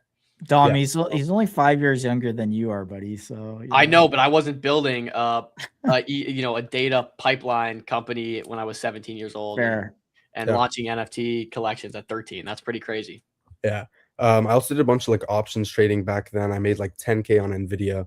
But what I learned through all that was that, everything I was doing was sort of like very short term, right? Then 2 years ago, one of my very good friends, he got into YC and he hired me. And then I got a lot of experience working for him. And I sort of realized how to turn like my short-term visions into, more long-term plays, right? But before it was like, oh, I'll do something and I'll pivot after a month or two, right? But now I know how to kind of, stick to it and make it work. Okay, so 17, you're doing your first raise here on Easy A. Excuse me, you're doing your first raise. Sorry, excuse me, I got that wrong. You're doing your first raise on star.fun here. Yep. Seeking, I think, 50K. Could you walk us through some of the details of this? Why you need the money, what it's going to go towards? Just give us the vision. Yeah. So we did the stream with Trace, I think like a week ago. And then we ended up losing, unfortunately. But they invited me back. They said, we want to get you on your own raise. So we started doing that about a day or two ago. I posted the launch video. I made a bunch of content. We want to use the 50K. I want to relocate to SF for at least the summer. Maybe hire an engineer or two. Put a lot of money towards growth. Just sort of use it to get to 10K MRR. And then from there, see what we can do. Moving to SF at 17, are you in school still? Are you like, how's this going to work? Yeah. I'm currently doing online school and also co-op in school to sort of, be able to manage both of them at once, right? Like right now I'm in co-op, so I don't have to go to school because this is technically my school, right? Like I get my credits for it. But I'm going into grade 12, so I'll be doing online classes, which it's honestly just like do the assignments in your free time and submit them. So I'll try to do that instead of going, into school every day and wasting tons of hours. Okay, I absolutely align with that. School Yeah. is such wasted time. Yeah. But okay, so you're seeking, was it 50K for what percentage of the company? I think it's 2%. 2% of the company for 50K. What valuation would that put you guys at? Have you done the math on that? Yeah, 2.5 million. Okay, 2.5 million. How long have you been working on this? Past two months, I'd say 3 months. Okay, got you. 2 months. So okay, let's walk through the product again, because I want a better understanding of this. So maybe your elevator pitch, if you're sitting in front of a VC or if you're sitting in front of these people and you want to raise 50K, what is the elevator pitch you could give them to get them on board? Do you want the exact elevator pitch? I think I have something. Whatever you think is going to be the best natural fit here. You can just throw it at us right now, or you could give us a video. Yeah, so we basically say that we allow SaaS apps to collect and monetize RL data. So RL is reinforcement learning. Our elevator pitch is basically easy data makes training data sets for AI companies. AI teams need domain-specific training data, but public data sets are generic, labeling is slow, and the best data is locked inside products that they don't even own, right? So our SDK captures real user corrections and conversations from SaaS products in production, which we believe is like the highest signal training data that there is right now, right? There's a lot of companies out there, like even Scale and Mercor. They'll go and they'll hire what they call experts to sit down and answer questions for them for hours, and they'll train models with that, right? Why not just integrate into the platform that those same experts are already using and get their data naturally and basically for free, right? To train those same models. How did you come across this problem? This is actually a really interesting problem. And I want to know how you came across this specifically. What unique kind of like skill set or intuition do you have here? Well, the idea really came from while I was in SF. So I visited for a couple of weeks, and I was surrounded by a bunch of like, different YC startups, and I just kept hearing the same thing, like, oh, data this, data that, we're selling our data, but no one was actually really selling their data, right? So I sort of talked to all of them, learned their process, what they do to get data. Then I wondered, like, these guys don't really have revenue, right? I was like, what are you guys doing? You guys are selling subscriptions, right? But the vision you're selling is data, and you really haven't done anything on that part, right? So I started building the simple version, the SDK. I started talking to a couple of other founders who are also in the data space, and then from there I just sort of like expanded the vision. We also do like synthetic generation too, right? Because for the SDK, right, and bringing in like natural data from SaaS products, it takes a lot of time to sort of accumulate tons of data so that you could sell it to a lab, right? So in the meanwhile, what we're doing is we built basically an entire synthetic pipeline. So people can just sort of ask us for a specific data set. We send them a couple of examples. We keep iterating until they're happy with the sample that we gave them. And then from there, we generate a big data set. SaaS companies are getting absolutely hammered right now, which has been wild to watch. But give me an example. Why would a SaaS app want this SDK? I can understand they want to train, their own systems to improve their own user experience. But then you mentioned selling things to data labs. Like, are they licensing that data out to a data lab, or why would they want this SDK and beyond kind of just improving their own product? Well, a lot of them are trying to, right? Right now, what we're seeing is, a lot of these companies that are getting acquired, especially, not the crazy large ones, they're not even getting acquired for the revenue. They're getting acquired for their data, right? Because a lot of these SaaS products, they have very specific use cases, and you can sort of find very niche but valuable sort of training applications that you could use their data for. Do you have a specific like company or customer that you are implementing this with already, or is this kind of still in the we're testing this out with people still phase? Like what phase are you in your like pipeline development on this? Yeah, so last week we closed our first customer. Congrats. Thank you. It was 1.1K. Basically what we did for them, they're a Korean startup. And in Korea, it's pretty interesting, right? So if you and me are in the same room and I have my phone with me, I can record your voice saying something wrong, and I can use that as evidence in a court case, right? But a problem that the Korean government and Korean forensics have right now is that, I could just edit your voice, and, it's very hard to prove that I didn't. So they're interested in a model that detects, splices in that audio. So we basically supplied them with, I believe it was 1,000 or maybe 999 hours of just Korean people talking to each other, and they use that to train their model.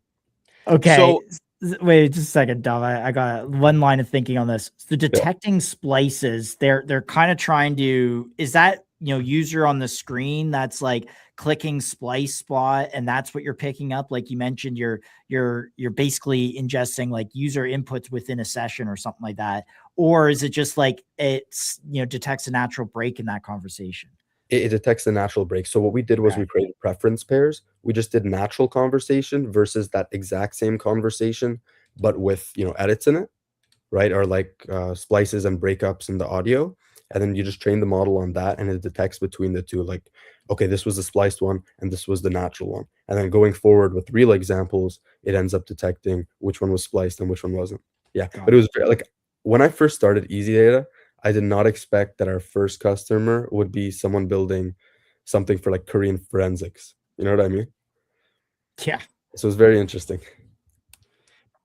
So there's a few buckets I want to touch on here, because there's like, it sounds like this is a lot of work, kind of making this custom detection system for $1,100. And of course, this is, I think, a test case. You probably are willing to put a lot of work into it to make sure you get this proof of concept off the ground here. But there's a few things you guys have to do really good at, and I want to kind of touch on these and make sure you guys can do them well. Number one, like fraud detection. We're seeing good friends with Kled and Avi on this show. We know they're putting a lot of resources into just fraud detection, because there are people that upload, fraudulent data and try to sell it. So how are you guys, I guess, building out a system to detect this fraud?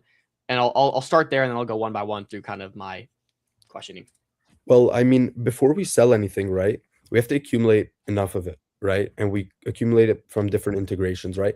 We can tell, because, before we sell anything, we, go over the entire data set. We have agents that go over the entire data set, right? If the data looks like it's synthetic, right, we're not going to buy it.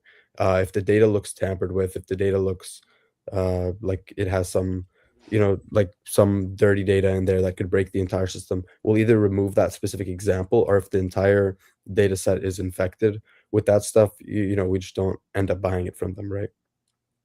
And how do you go through and parse through this data? Assuming you get a AI lab would need a lot of data, or in some cases need a lot of data. How are you guys parsing through all this?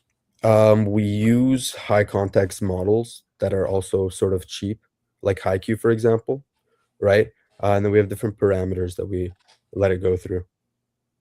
Got you. Right. I think my next question here is, because so many of these labs and data they need is like so case by case dependent, what's kind of the strategy there? Are you going and doing a lot of BD work and reaching out and finding these companies that the labs need? Do they come to you with, for example, a data hit, and you go and find what fits that criteria? Or how are you, I guess, playing that middleman role of connecting the right data provider to the right, what the labs need? So right now what we're doing is, like, it's very closed right now. So not everyone can just come and integrate with us. What we're doing is we're waiting for the buyers, we're reaching out to buyers, and then when we find their specific, the use case that they need our data for, we'll either go out, and if it's something that needs natural data, we'll go and find a company that has that specific data, and we'll get them to integrate. Otherwise, we'll generate it synthetically for them, right? Like one company right now, they're asking us for financial documents. Well, not real financial documents, but it would be basically messy documents and then the clean version of them, right? For example, we might go and find like an integration that has examples of those financial documents and then turn them into messy documents, or other way around, right? So we just sort of go and find it based on what our customers need. And walk me through the synthetic angle. I've done research on synthetic data companies in the past. I know there's a little bit of hype around that, and there's also a lot of issues that come with synthetic data. Can you just kind of walk me through the market? Who's buying synthetic data right now? What are the issues with it? Why is it maybe better in some cases? Kind of give me that broader picture, because I'm not super familiar. Yeah, so a lot of people are buying synthetic data right now. A lot of people are also generating their own synthetic data right now, right? There's no real moat behind it. There's nothing, special about it, right? Like anyone can generate synthetic data, right? The quality of it, kind of depends, right? But anyone building frontier models needs data, and it's usually synthetic, right? But the problem right now is that synthetic is not enough, right? What we do is we enrich that data with our own pipeline, so that we kind of put real data in there too. Got you. Another question I have is, at some point, all these companies, and I think they're already thinking about it, like you said, you saw this kind of in person in San Francisco, people talking about how they could monetize their data, and maybe there are platforms that could monetize, or many such cases of apps, platforms, people, content creators, whatever, that cannot monetize, but they have a ton of very rich, valuable data. Why or how are you protecting against labs potentially just going out and putting up bounties themselves and creating these systems to buy data directly from people rather than going through yourself? I think that they've been around long enough to do it themselves if they wanted to. I think that it's they don't want to go and do the entire legal thing, right? One lab that comes out and they buy data that's malicious, for example, or that's broken, and they use it to train their models. It'll ruin everything, right? I think it's a lot easier for them to just buy it from somebody like us, who does the entire process ourselves, right? They'd have to hire so many people, or they'd have to build out an entirely new product, just to, for example, just to make sure that the legal stuff is up to standard, right? Or that the data is fine, right? I think it's a little bit too much work. I agree. And I hope this doesn't sound like I'm grilling you. There's a Oh, lot no, of no, nuance to this yeah, business. So like, I want to cover all of it. yeah, There's a lot of people trying to do this. I think like everyone's kind of in agreement here that data is extremely valuable. Lots of people need it. There's like not enough data on one end, and lots of people have data that they want to sell. When you think about competition, there are very well-funded companies doing this. How do you guys have an edge? Are you going to niche down and really focus on something specific? Are you guys going to go seek future funding to like kind of really bootstrap this further? I just want to know your thoughts behind this because it is, I think, highly competitive based on what I've seen. yeah. Yeah, we're gonna definitely seek future funding. We're trying to get into YC right now. We got a couple of referrals. I was waitlisted for the last batch, so we're definitely gonna try to get in there, see how much funding we can raise.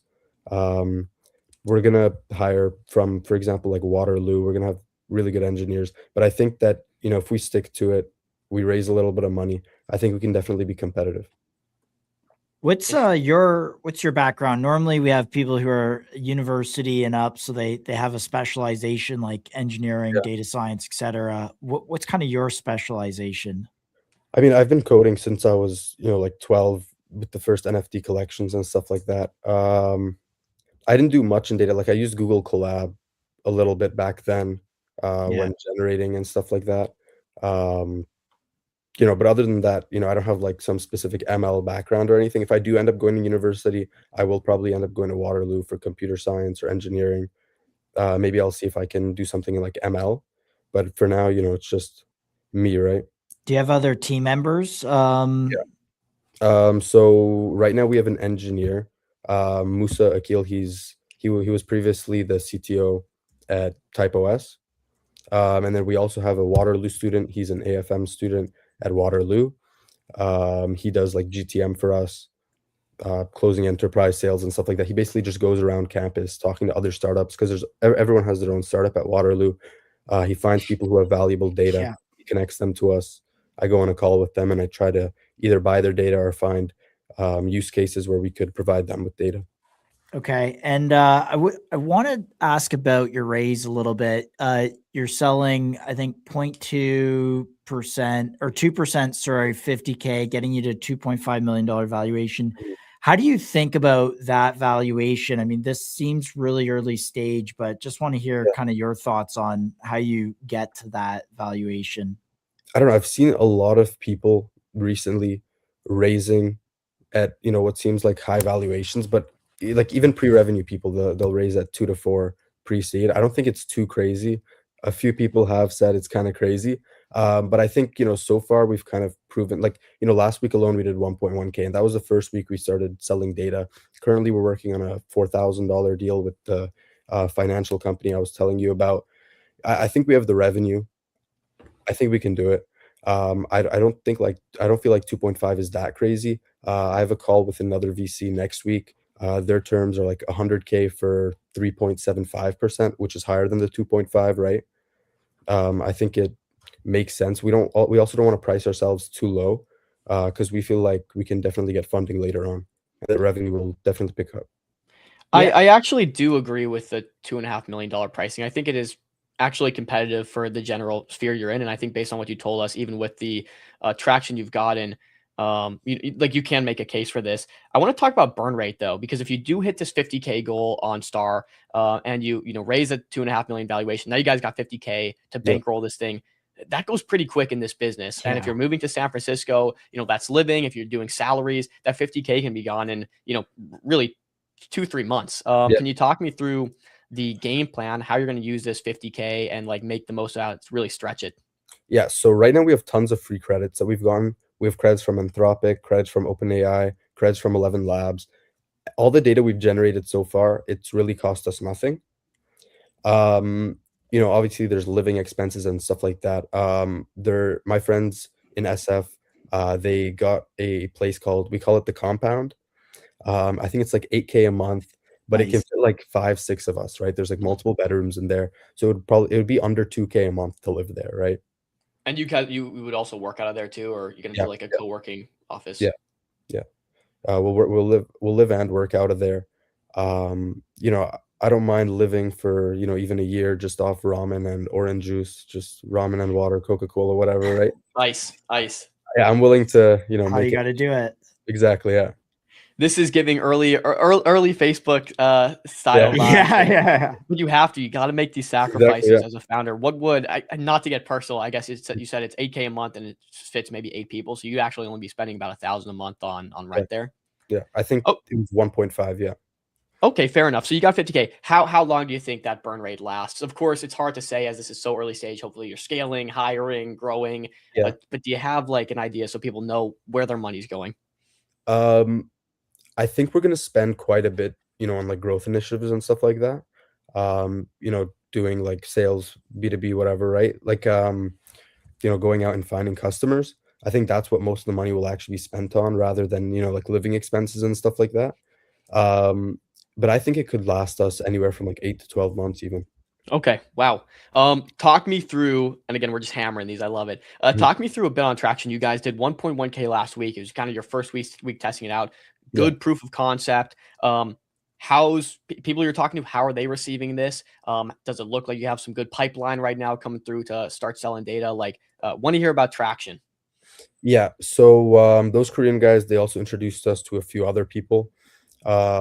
Independently, we went and found that Waterloo customer. They recently raised 100K. So we're working on closing that. We're in Founders in Canopy too. So a lot of our first customers are probably going to come from that. Yeah. You said you're doing a lot of work with some Waterloo people. Mm-hmm. Do you guys have a referral program? You said everyone at Waterloo is starting their own SaaS. If you guys close up, let's say $1,000 deal, and someone's got an opportunity to make 10% off of this, the Waterloo kids could go and talk to their classmates or whatever. Do you guys have like a university referral program you're looking into, or one in Not general? necessarily. I tried to, like, during the school year, at least it's summer now for them, but during the school year, at least I would try to go to Waterloo at least once a month. It's about like 2 hours for me, but I still try to make it up there. And there's so many free events you can go to, like hackathons and things like that, and you meet a lot of great startups there. So we can kind of just do it, ourselves. Like they had Socratica a couple of months ago. It was great. There was like tens of thousands of students there, hundreds of different startups. I feel like it's kind of unnecessary to do a referral program, right? When I could just go and, drive up there or get, like our GTM guy to just go and talk around the campus. Got you. And we got 5 minutes, so I want to kind of start wrapping this up here, Remy. But can you just talk me through next step? There's so much to cover in this. We could probably go on forever, but walk me through what happens next. Ideally, you guys hit this raise for 50K. What's the strategy? What's the plan here?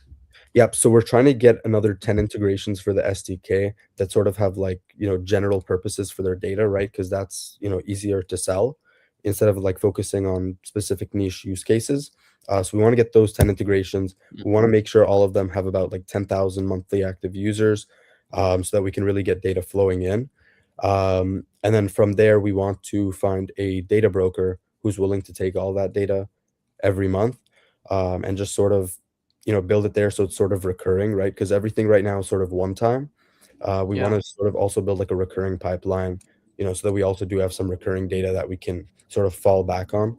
And then we also want to do a lot more synthetic data. But yeah, the goal is sort of just to get to 10K MRR right now. See how we can do. Okay. Interesting. I don't know how I feel about going outside of the niche. I think niching down is very important for these early Yeah. stages, especially when you're trying to get your footing in. It's like do something 100% and do it better than everyone else and kind of like establish. That's like where my thinking goes. But interesting to hear that you're kind of going in the opposite direction. Is there any reasoning you could give us behind that? I feel like everyone right now is trying to go after a niche, right? Like I know companies that are trying to create like super intelligence, companies that are trying to, do like security, general writing, right? I feel like none of those companies end up finding specific buyers, right? I think that just waiting and seeing, like, I mean, if we notice that our next 100 customers are all coming to us for the same thing, we'll definitely niche down, right? But I feel like right now, where we're at in this current stage, it doesn't make sense to pick a niche yet because we don't know what that niche would be, right? Fair I'm enough. not opposed to it. It's just like, I don't know if the next 100 customers will be coming for Korean forensic data, right? Yeah. You know what I mean? So I kind of have to just wait and see how it, sort of evolves. But I'm not opposed to it necessarily. Your pitch video says we just built Stripe for data. Yeah. Can you just explain that tagline real quick? Yeah. So we want to sort of build, like, 10 years ago, Stripe built the infrastructure layer. We want to build the data layer. So similar to how people process payments on Stripe, we want to make it as simple and easy, but for, data and monetizing it. Got it. SDK and as many these are consumer apps with 10K MAUs, Yeah. right? Okay. All right. Very good. My final question. Okay, go ahead, Dom. Yeah, go ahead. My final question will be like, where are you seeing a lot of need for this data? I think of like insurance companies. It's a very analytical business, right? It's how long does this average person live based on all these different, data types.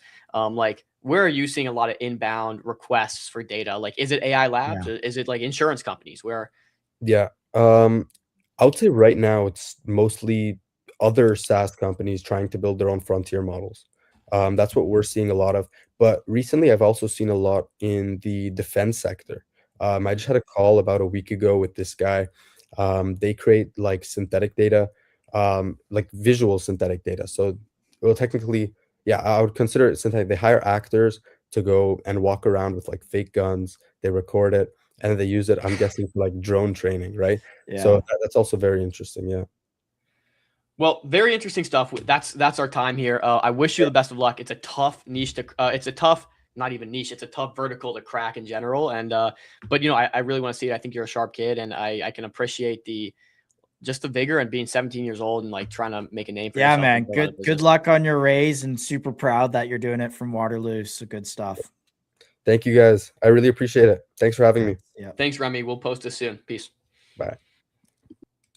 Very cool. Good dude. I want to say like bet on the kid. It's a very tough nut to crack. It's a very tough nut to crack. But hey, Dom, were you launching NFT projects at 12 years old? No, I wasn't. No? I absolutely wasn't. That's what I'm saying. This kid's been like he's a hustler. He's a hustler. He knows crypto too, which is interesting. So I would say, look, it is tough to justify a $2.5 million valuation with I think very early stage and little traction. And like in a vertical, it's so tough to break into. But again, it's completely a growth investment. If they do crack it, this goes from a $2.5 million valuation to a 200 million valuation very fast. I would monitor it. I'd watch it. I'd like to see that they did the 1.1K and they kind of have some initial traction. It seems like he's having good conversations. Seems like he's actually got a pretty good pipeline for a 17-year-old kid. It seems like his pipeline's pretty solid. Yeah. He's got a good plan. He says he's willing to, eat ramen and stretch his 50K out for a year if he needs to. And hey, I really would like to see him win. I don't actually think the $2.5 million valuation is absurd for what they're building in the vertical they're building in, but we'll see. It's very difficult to do. So 11% committed. I don't see a timeline of when this wraps up though, for what it's worth. So anyways, we got to get to the next session, but yeah. Nonetheless, has been good conversation today. Zona, I'm gonna give us some quick context by showing us the charts. Been popping off. People are very interested in this one because the chart actually looks pretty good, despite market conditions. And I'll pop this up for context, not to sit on this for too long while we got the team waiting. But Look at that chart. I mean, walking the dog up, beautiful. just higher lows, nice consolidation here, and simply started to pop off recently. Curious to see what this is attributed to. We know X402 has been big and popular recently, and we've seen like also has overcome that first candle wick situation, which is impressive. Yeah, not many charts get through those first candle wick day one situation, but this looks good. So there may be something here. Nonetheless, let's get the legend himself up. IBAM, talk about what he's doing. He's doing something right. So we're excited to chat here. IBAM, thanks for joining us. Hello, everyone. We've had a great stream today, so I think you're our last guest. Excited to have you on to kind of close us off here. But tell us a little bit about yourself. We're excited to get in Zona. Congratulations on the good-looking chart. Not a lot of people can say that, especially for the time you've been in the market. We're not going to sit here and talk about chart. Don't worry. But tell us about yourself, IBAM. Okay. Thanks for having me in here. So my name is Ibam. I've been working as developer for 7 years, and my focus is more on AI engineering. So the last 3 years is I'm working more on the AI engineering, and last year I'm start to learning about Web3. So I'm starting with learning about Solana, making wallet, making SPL token, and then moving forward, I found there is a X42 protocol. So it's like based on my AI engineering, and then I found this X42 protocol and this agentic commerce. Then I start to more learning about it. And in December last year, I start to build Zona. So basically, like what motivated me to create Zona is like, usually we pay for AI, and right now AI can earn for you. So that's where I start to build Zona. And I start with content generation. So basically, agentic commerce is what I know before is like agent selling service to another agents, and I start with selling content generation services to other agents. So why I start with the content generation? Because I feel like the content generation will be the most used case that people will use for their agents, because you know that marketing use content for their ads, and then also developer need content for their UI. So it's like I think the most useful for the upcoming IT e-commerce is also in content generation. So that's why I start with content generation. And what type of content? Is it like video content, image? Yes. So basically we start with the image generation first, and then we expand to also include video generation and music generation, and also audio generation, which is like text to speech, speech to text. So but what made Sora different in here is like we don't use our own AI image generation. So we have multiple AI model generation from various platform. So if you want to like using Grok Imagine or using Nano Banana or using Seedance you need to move over the platform, or you need to subscribe on Gemini, or even you subscribe to Grok. And with Sona, you can use our resources pay per use. So doesn't need to subscribe to Google, doesn't need to subscribe to Grok. If you want to create image on Nano Banana, just use our resources Nano Banana, and create video on Grok Imagine, then just use our Grok Imagine resources. So yep. I want to break into this because I've seen a lot of people do this kind of LLM, image gen, whatever it is, kind of aggregator where they bring everything into one. Yeah. Is that kind of where you got like the direction you guys are headed? Yes, correct. So we aggregating from multiple platform into our Sona resources. Okay. So I guess the question becomes, why would people want to go through Zona rather than each individual model?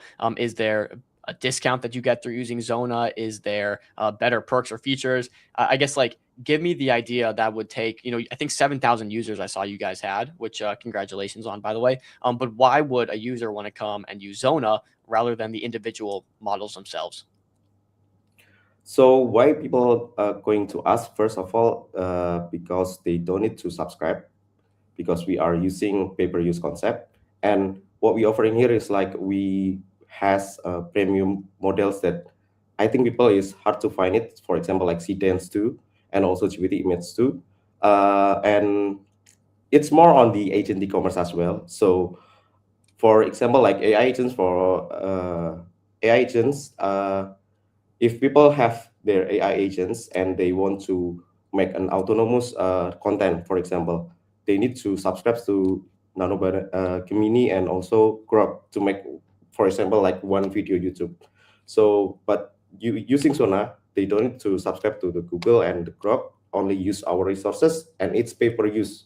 So it's like a solution for agent e-commerce for autonomous creative economy. So that's the main point of Sona.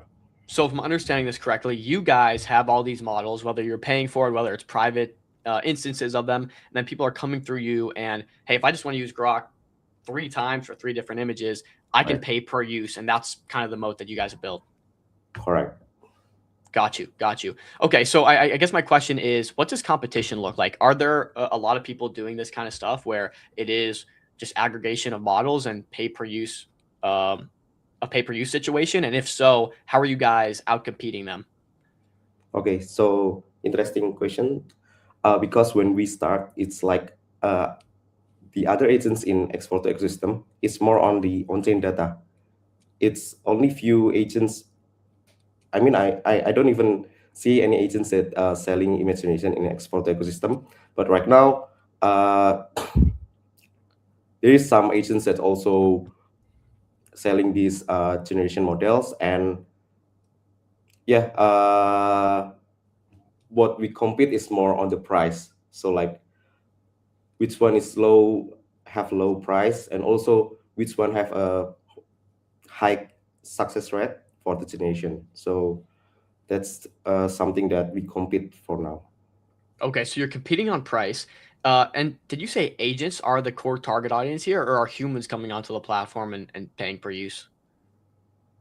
That's the interesting part as well, because we like state that we are for resources for agents, but actually we also made these resources is easy to use by the humans. So we create our platform like easy as possible for users to come in and then generate an image. And also we have our apps in Solana Seeker for user to use our generation model. So actually, like we aim human and agents for now, our users, not only agents. Out of that 7,000 users you guys have, how many of those would you attribute to be agents compared to humans? Oh, in the platform is only users, only humans. All humans. Okay. Yes. The one that agents is on the video that you just saw, 504. Okay, got you. Well, so it seems like you have like these EXA 402 rails kind of in place for, you know, agent Are they commerce. coming? Sorry, Dom. Are they coming through the Solana Seeker phone? Where are they going through the web The user. site? Yeah, the users currently. It can be from our website or can be from Solana Seeker. Yeah, but where do you see the most inbound usage from? Is it from the Seeker phone? So far for Seeker phone is like average only there is 5 user that daily Okay. come back to app, because we only launched like 3 weeks ago. Yeah. Okay. Sure enough. I just trying to understand where you're seeing, if you're seeing like a ton of demand from Solana Seeker, I just wanted to know. That was, yeah. Sorry, Dom, go ahead with your question there. No, I actually forgot my line of questioning here. But okay, so very interesting. I guess the question for me is, what is the TAM of this business? Obviously, there's a lot of it's hard for people to even kind of touch on what the addressable market is here. But I think my question to you would be, what is that market that you're trying to address, and how big is that market you're servicing?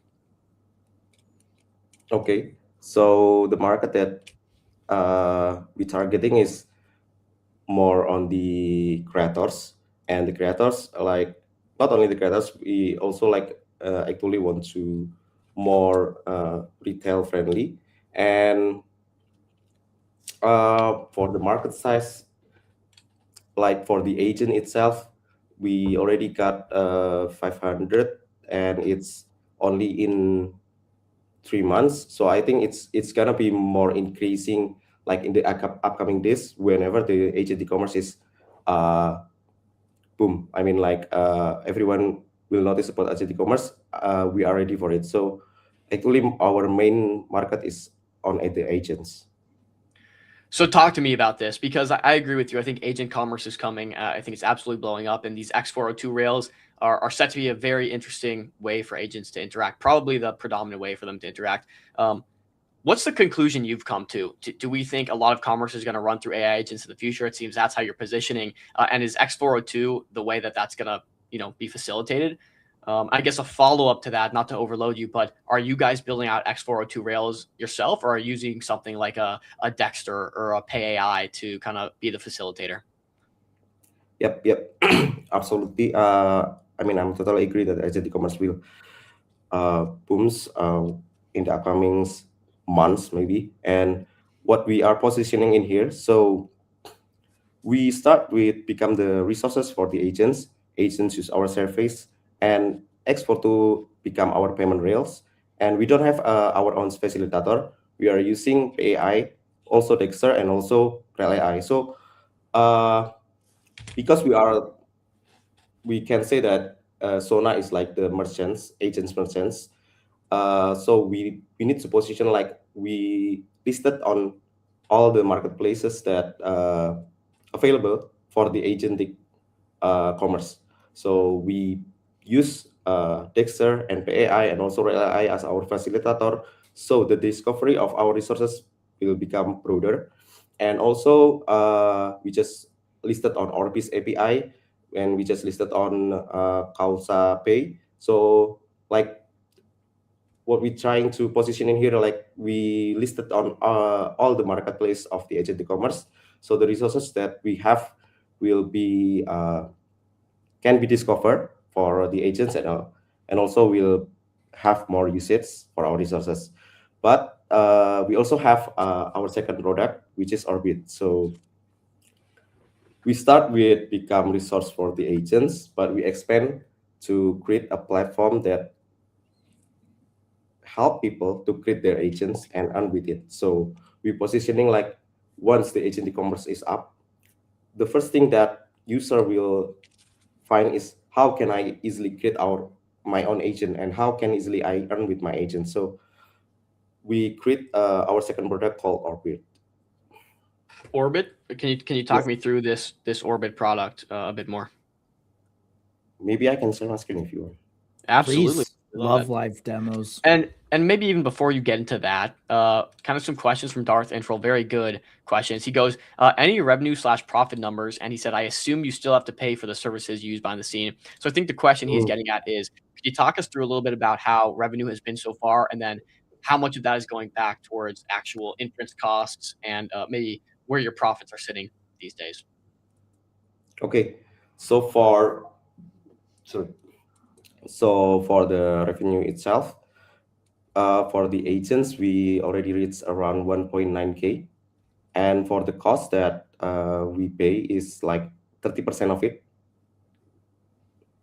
Do you have a 70% margin? That's great. Yeah. With that margin, you kind of have the ability to, use some pricing power. If a competitor does pop up, are you willing to, I guess, adjust that margin down to give more back to the users? We just adjust our price actually. You just adjusted it? Yes. Lowered it, like, or raised it? Lowered it. So what were your margins before this then on the 1.9K? 70%. 70%. Okay. So really quick, I'm trying to understand who the user is here. Obviously, I understand agents might come and say, hey, I need this like image generated, but you said most of your users so far were human requests. Are they putting those requests through the Seeker app, the website, through a bot on Telegram? Like, how are they actually placing the requests? And I also assume that in a lot of markets around the world, there's, billions of people that 12 cents image generation on a case-by-case basis makes a lot of sense. Whereas like I pay the $50 per month plus subscription, but like that's not feasible for everyone. Can you just walk through who these users are, where they're accessing your product from, and Okay, so how people can access our resource? First, if they want, they can come to our website, but and another so they're going on your website and they're putting in the request like a ChatGPT style thing, and it generates it, right? Okay, and then they pay 12 cents USDC. Do they sign a transaction at that moment? Yes, correct. Okay, got it. And then you get 70% of that. Okay, cool. All right. Could you also maybe get into Orbit a little bit? You started talking about that, then we jumped into the revenues and how that side of the company Sorry, works. one last question. Do you have the user data as to where your users are coming from? Of those early users? Actually, I can find it. Is that geographical data you're looking for, Josh, or the agent to human? I'm trying to get a sense at is who's using something like this. Like, obviously, I think I want to pay 12 cents, but instead of kind of what you're doing is you're front running the big model companies and their revenue streams in some way here. And I'm just wondering, like, if you aggregate, millions of users doing these one-off things, is it bigger than having a subscription-based model like ChatGPT has? Where you're paying 50 USD a month. Like, there's large parts of the world where you can't afford $50 in a AI subscription. And so does this open that market up to a lot of users is kind of what I'm trying to get at. So 39,000 traffic. It's traffic, not a user. It's mostly from United States. Wow. Oh, wow. Okay. That's a good, great demographic to have. Interesting. Is that where you plan, I guess, to expand more? Kind of what's your go-to-market, I guess? So if United States is your core audience right now, are you planning to expand more in emerging countries? Because obviously the value here, I think, aligns more with countries where I should be spending 12 cents instead of $50 a month here. Yeah. What's your go-to-market strategy here? And are you, again, focusing on that United States customer, or think you're going to expand to more emerging countries where I guess the value in this goes a little bit farther? Yeah, it seemed like we more aim like the country that has more AI agents and also like has interested on content generation. So we start with the US, of course, and then again, because we also like aiming for the agents. Like what I said before, we try to put our agent resources into all the agent marketplace that available. So like last week there is pay.sh from Solana Foundation. Yep. It's also like the agent resources catalog, and they listed all the merchants that under Pay AI. So we also listed there. So we also hope that becoming discovered by pay.sh will increase our usage as well. Good question here from Darth. Oh, sorry. Were you done with that thought, or? No, already. Okay, we got a good question from Darth Infrel here, and he makes a good point. I'm assuming you're buying whatever you're buying has a usage limit, whether that's the business plan, or whatever it might be. How are you guys kind of playing this, right? If people are paying per use and they kind of hit that limit, are you guys just going out and buying another business plan, or how does this work for you? So I'll read the question here specifically. Don't you have limitations in terms of requests you serve or tokens you can process, mostly enforced by the plan you are on with the actual service provider? As far as I know, even high-end corporate plans have limitations. So I guess the question becomes, if you guys have a ton of inbound traffic here, how do you service all this? Do you have to go and buy additional plans, or what's the scaling strategy there? For the content generation. Yeah. If you have 1 million users and you're limited by the plan you have, how do you go and like accommodate these users? Do you have to go and buy an upgraded plan or additional plans? How does that work? We don't have any limit actually, but so the aggregation that we do in the back end, it's not on subscription models. So it's also like a pay-per-use models that like we have some kind of resource that we can use without subscribe to the models. So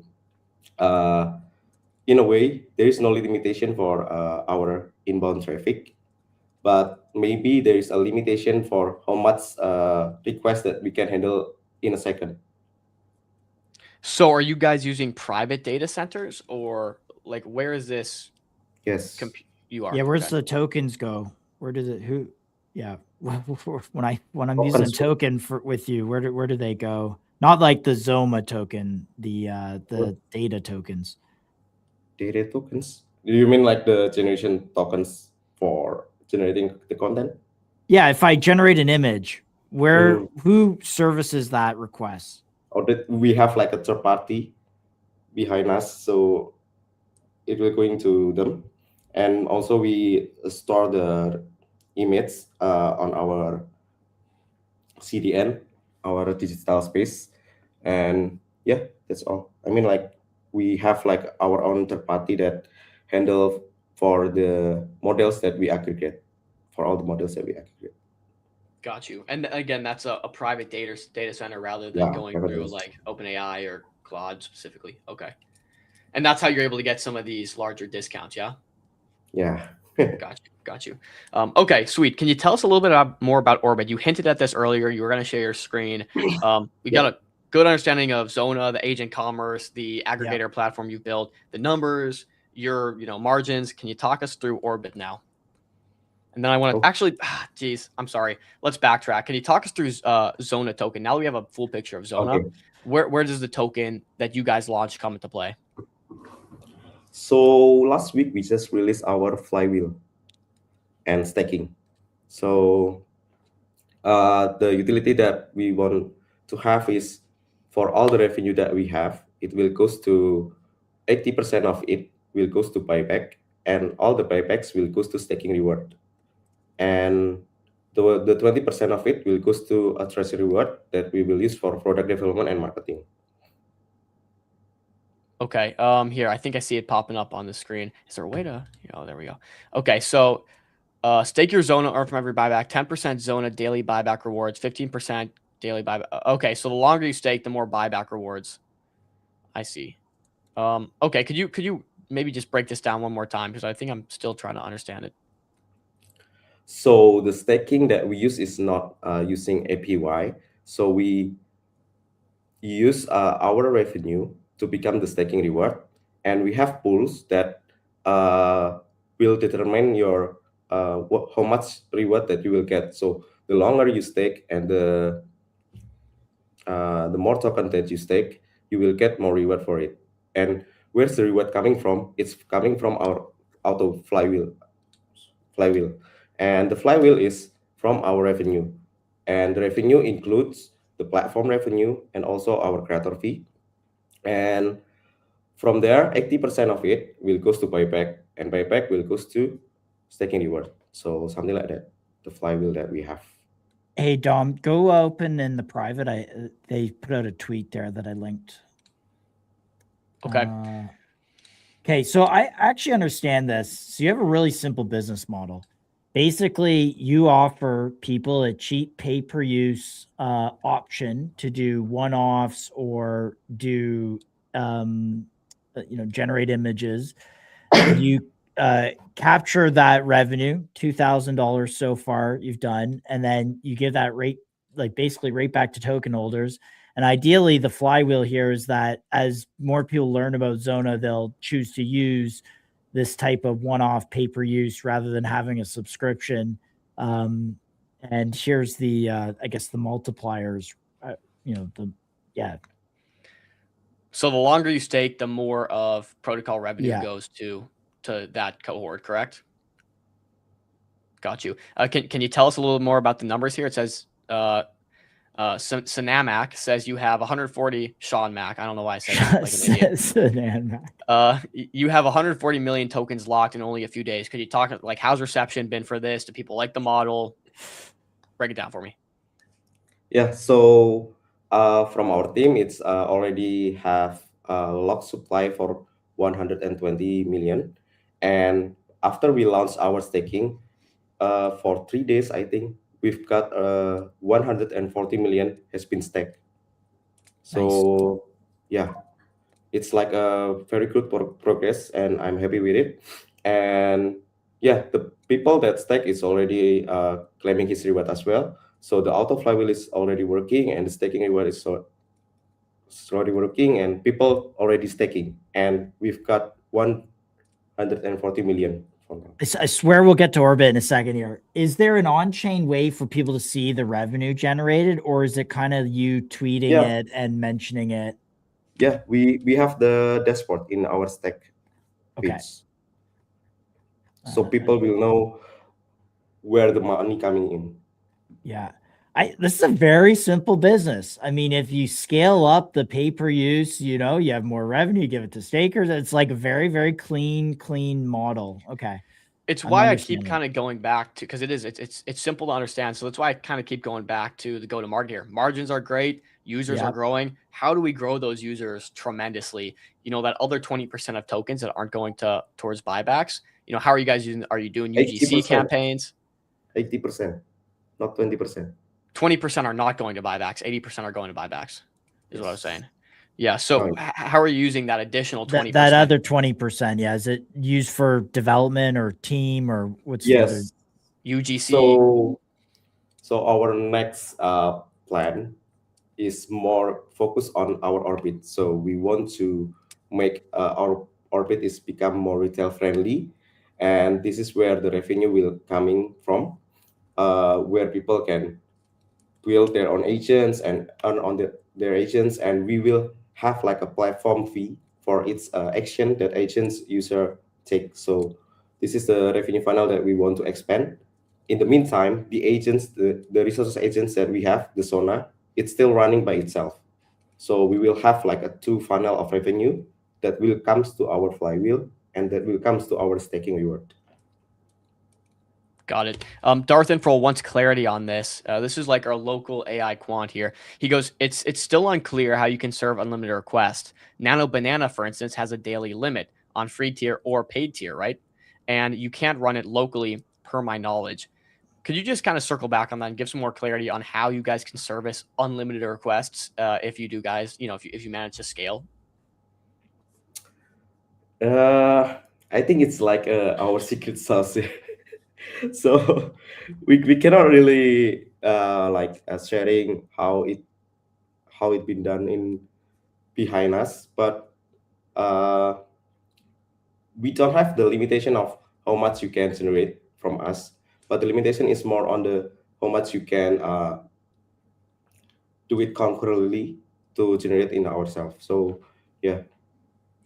And we love the secret sauce, by the way. Yeah, we love the secret sauce. I cannot say it. Just maybe give us a little drip. No, but I do still want to understand this go-to-market strategy, because, you know, you have to grow this business somehow. So are you guys doing marketing campaigns? Are you going and talking to people every day and just saying you should be using this? Like, how do we grow this? Does the token do the marketing for you? Right. How do we grow this from 7,000 to 70,000 to 7 million, etc.? Okay, so we also have did our go-to-market last week for our Solana seeker. So for example, like we partner with work.fun to create a campaign for the Solana seeker user to use our apps and sharing the content that they being met into X, and they will get a reward for it. So that's example of our campaign for our resources. Okay, got you. Yeah. Okay, and just continuing to do more campaigns like this too. Correct. Yeah. Maybe there's another campaign for Orbit. So yeah, mostly like something like that we want to use for the go-to-market. Another question about this is, you have these one-time users, one-off users that would rather pay per use rather than subscription. How do you make this sticky, right? Because once their request is serviced, ultimately, you know, they're kind of done. Maybe they had a great experience, so they come back eventually. But how do you keep people coming back time after time after time again? Actually, the key is like how can people easily generate the image like using simple term, because image generation itself has a problem with prompting. So we have like a special prompt refinement behind the generation, all the generation. So I think what make people come back to us is like our success rate and our like from return, and also people all happy when we have like a high success rate and from refinement for the content generation. Copy. All right. I got a let's question, touch on. Dom, if you're. Oh yeah, Orbit. Chat about Orbit. Let's touch on Orbit. You've been trying to get this out for a while. We had a lot of questions. This is your new thing that you're working on. So what's the alpha here? What's Orbit? Actually, it's not alpha. Oh, Yeah, I okay. guess it's. Let me share my screen. And you can share screen here too. Can you see my screen? Yep, I'll Orbit. pop it up here for you. There you go. So Orbit has been like 2 months ago, and we also win a hackathon from Transfer Fund on Metaplex track using this Orbit. So basically, what we built in here, like how we can make people easy to build their own agent and earn with it. So we're using concept of the agent e-commerce. People that build their agent inside Orbit will get their own chain stack automatically. So what is the on-chain stack that they got? It's like it's agent that created in Orbit. It will has their own wallet. Let me show you my agent. So they will got their own wallet, and it's also already multi-network, which is SVM and NVM. And second thing is every agent that created on Orbit, it has export to capability. So they can choose any services that available on our Orbit marketplace, and they can like resell it the service to the other agents. And what other chains on chains stack that they will got is the agent identity. So agent identity is also one stack of the agent e-commerce when the agent has an identity and it will has the reputation, and this means like a more discovery for the agents inside the agent e-commerce. And inside Orbit we already provide it. So like when you create agents on Orbit, you will get the full the complete on-chain stack of agents. And we can go kind of use this like a marketplace and find agents that suit our needs, yes, and then just pay for them. yes, something like that. Got you. Okay. And you're also using this agent identity, kind of agent credit score. We're seeing a lot of people kind of build this. Are you building your own in-house agent credit score, or are you using someone else for this? Currently we use someone else. First we use from agent identity from Metaplex. So in here we have from Metaplex, and then we have also SNS in here. And the last thing we just integrate is SAP from OBE, Synapse Agents Protocol. And for the another scoring reputation, we also use Fairscale in here. Okay, nice. Fairscale, friends of the show. Nice to see. Yep. Nice. Okay, and so give me a practical example of an agent that someone would want to do commerce with, right? Is there an agent on here, for example, that can go and fill out a spreadsheet for me if I need it? Or like, what is a practical use case of one of these agents on the marketplace? Could you just give me an example? So for example, like if I'm here.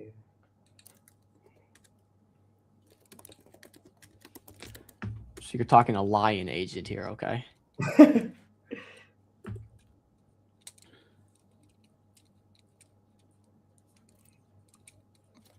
And so now, are these all agents that are using your services to create images? No. Okay.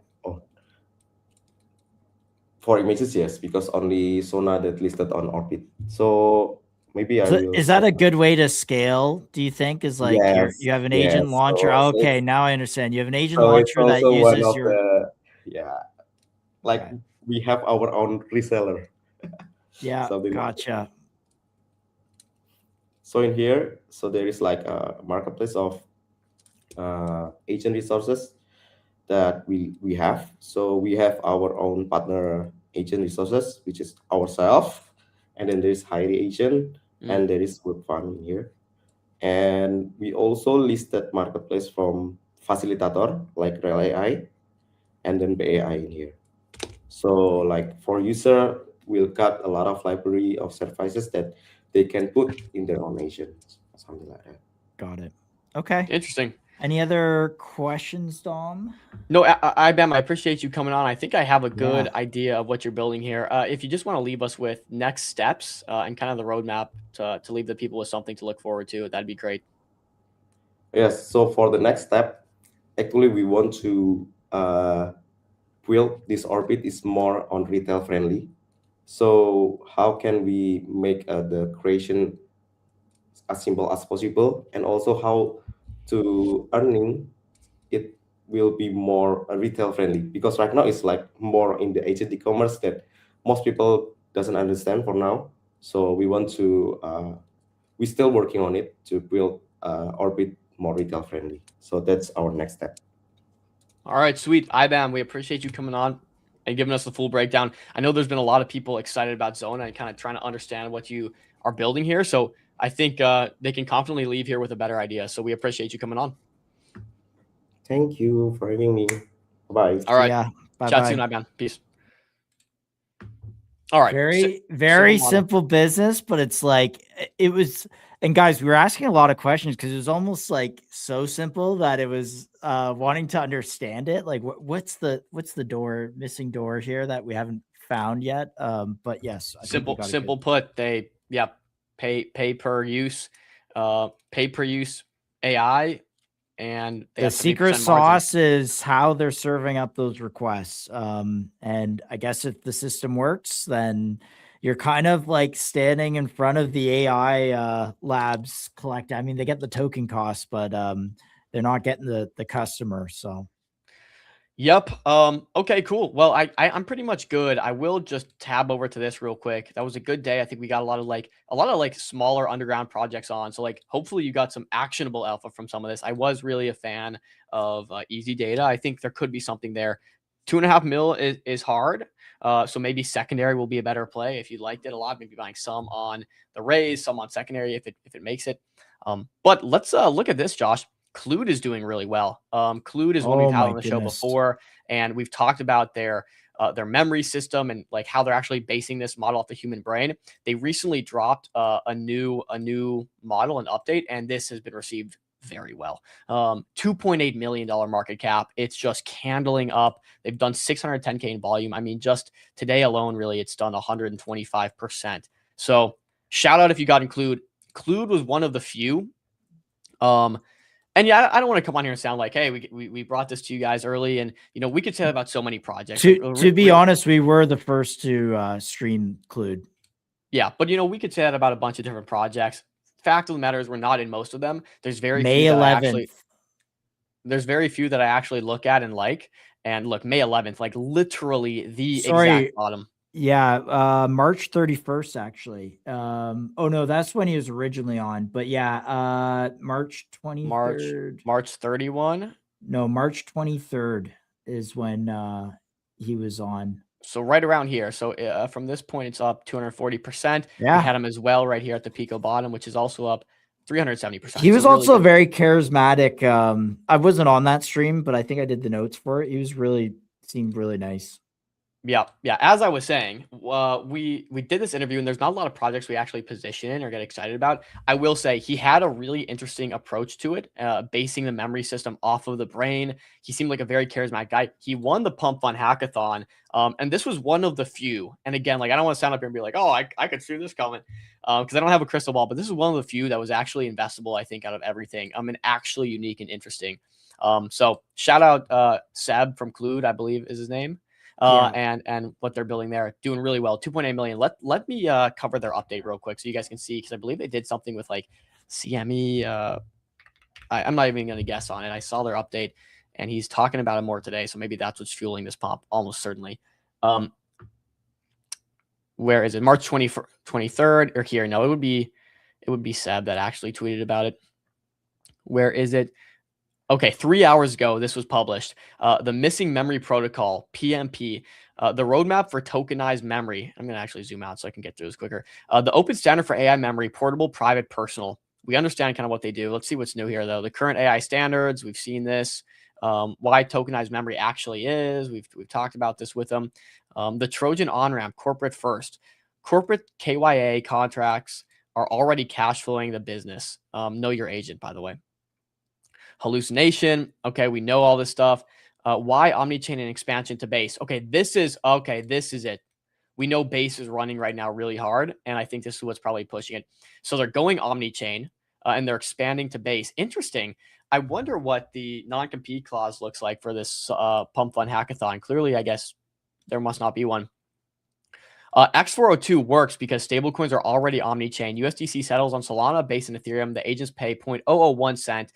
Doesn't care which chain the dollar lives on. It just pays. Memory needs to behave the same way. An agent running on Base shouldn't care that memory was minted on Solana. The same applies to a pack sold on an EVM marketplace and retrieved by a Solana native agent. Compliance attestation made on the chain needs to verify natively and on any other. If the substrate fragments, the protocol doesn't really exist. Wow, lots of buzzwords. PMP is omni-chain from day one.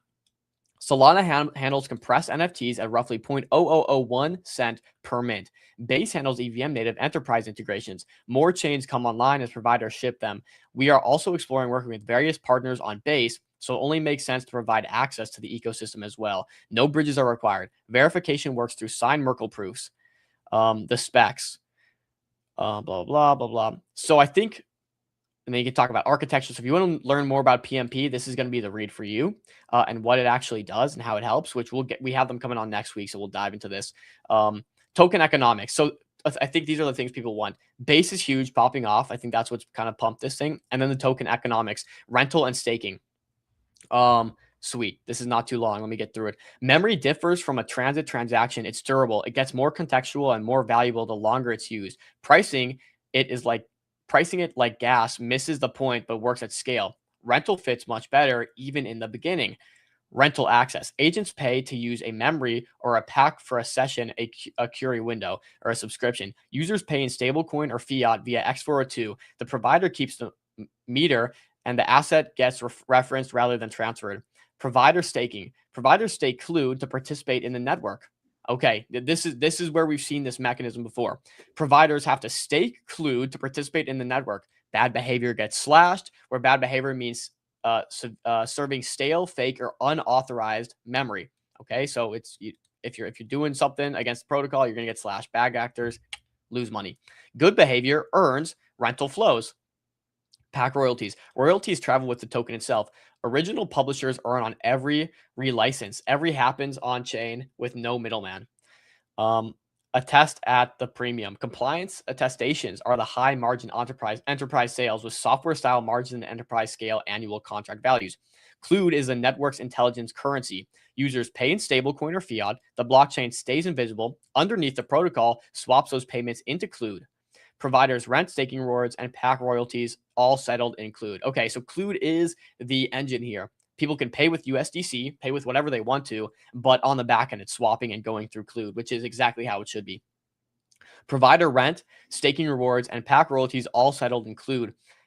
Every memory transaction becomes a buy on Clued, and the users never see. The sync scale with network usage, Clued captures the value beneath the UX. Nice. Okay, so this is the Clued flywheel. Shipping in the next 4 to 6 weeks. 2 tracks. Corporate KYA, contracts pay the bills today. The seed raise expands the tokenized protocol layer. Oh, they might be raising a seed round then. Not going to get into all this. We'll cover this in depth with him on the show next week.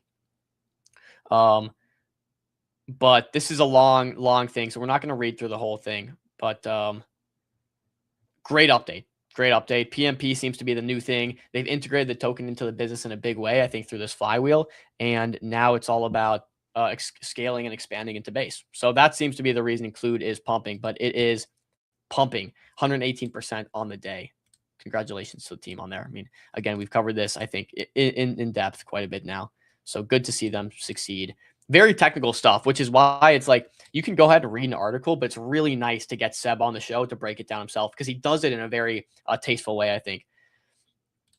Dip yesterday was a gift. Indeed. Clued, Opal, MCG pumped. Yeah, Opal. Opal also pumped, right? Literally at like Opal is you like guys talked about going back to highs right now. Oh my goodness. Wow. Oh my goodness. dip. Yeah. What a dip. Kled pumped really nicely. Josh knows about this golden pocket. We've seen it forever. We barely tapped in. Yesterday, we finally got it. Kled went sub 10 million, despite being valued at a fair floor value of like 14, and basically where it's at right now, based on their $280 million raise. So this was pretty obvious. Cards is on a dip. This is like triggers getting ready. We got them on Thursday. If this keeps going, if this comes down here into like the sub 0.10 range, you best believe I'm going to start adding again to this. So cards is looking really good. Outside of that, everything kind of taking a corrective dip here. So I have one to keep an eye on here. If that's on Solana before we pivot to base, but sure. If you want to, okay. So I'm going to just bring this up before we look at that. So Foundry is a guy who's just kept going, and he was on Jason Kalinakis's podcast recently. And he just published 10 hours ago, kind of this system. So to go back, Foundry's gone through these phases. They started doing like AI advertisements, their form of belief token. Then he was doing image generation, and then he had this like technology in his back pocket, which was peer reviewed by some academic people. Of this was the key. Having this like web on top of the internet, where basically agents learn how to use different websites, and when they learn how to use a specific website, they publish that endpoint and how to use it. And so for future agents that come along, they basically pay that first agent for knowing how to use the website. Paving the road. It's kind of like exactly. Think of it as like Google Maps for agents on the internet, right? The Google Maps for agents on the internet. You have a beginning point, something you want to achieve, and then the unbrowsed product gives you that endpoint, is kind of how I understand it. So now what he has is this AIKO, AIKO, which is an agent, a private agent for individuals. And the reason he has this is you almost have to like create demand for those routes first to then go and map them. And so AIKO is this agent that's private on your browser. The flywheel here is that as more people use this agent to do requests, agents then learn how to use the internet, which furthers the map, which creates more utility and success for AIKO for future requests and future people that go use the agent, which then drives more X402. And so anyways, there's a lot of like, he talks about 25 distinct loops here, all flywheeling back to the Foundry token. This is literally launching. He wrote this 10 hours ago. This is launching, I think very, very, very, very soon. Why I bring this up is to put it back on everyone's radar because, okay, here we go. Receipts as of this week, 1,000 agents routing through and browse, 180 million tokens saved cumulatively. Okay, I don't know what the dollar value of this, but this was a key thing is what he said, is because you're teaching agents how to use certain services on the internet through that Google Maps analogy I just mentioned, it means that their token values or token usage is drastically reduced. So it creates efficiency. And now users will want this because it costs them less to have agents go doing something. 60% time saved, 54% token saved per resolve, 25,000 endpoints, 240 domains, 44% marketplace hit rate, 26,000 NPM downloads, 6,000 last week alone, 650 stars. Internal coverage benchmark at 75%. Wow. Okay. So there is some, in 1 week, as of this week. Oh, so this is probably to date, 1,000 agents. Last week alone, this had 6,700 downloads. I think this is, we're kind of seeing an agent world right now, or AI land, is that a lot of like projects that were launched, last year, 6 months ago are starting to catch bids because their products and offerings are maturing now into, let's say, their token value. this feels like one of those, and it has not really moved at all. It's still like 440, 450K.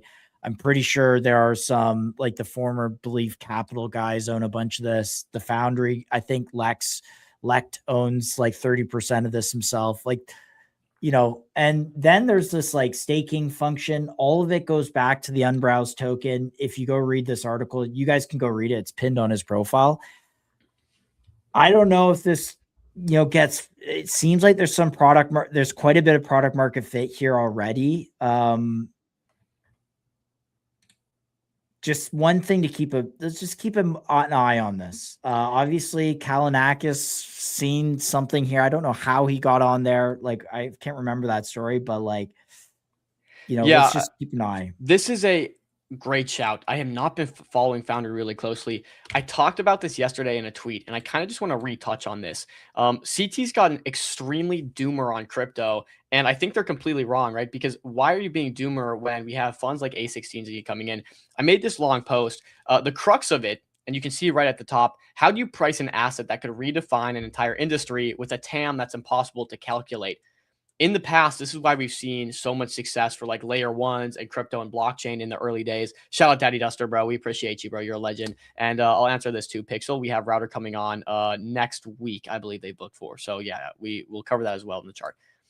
Nonetheless, the point is, when you're positioned in crypto, like, yes, it's cool to go and find these startups that are doing stuff that's already been done and getting an equity angle on them. Like, yes, it's cool.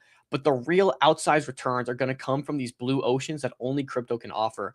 And I think something like this is extremely unique. I haven't seen someone doing this.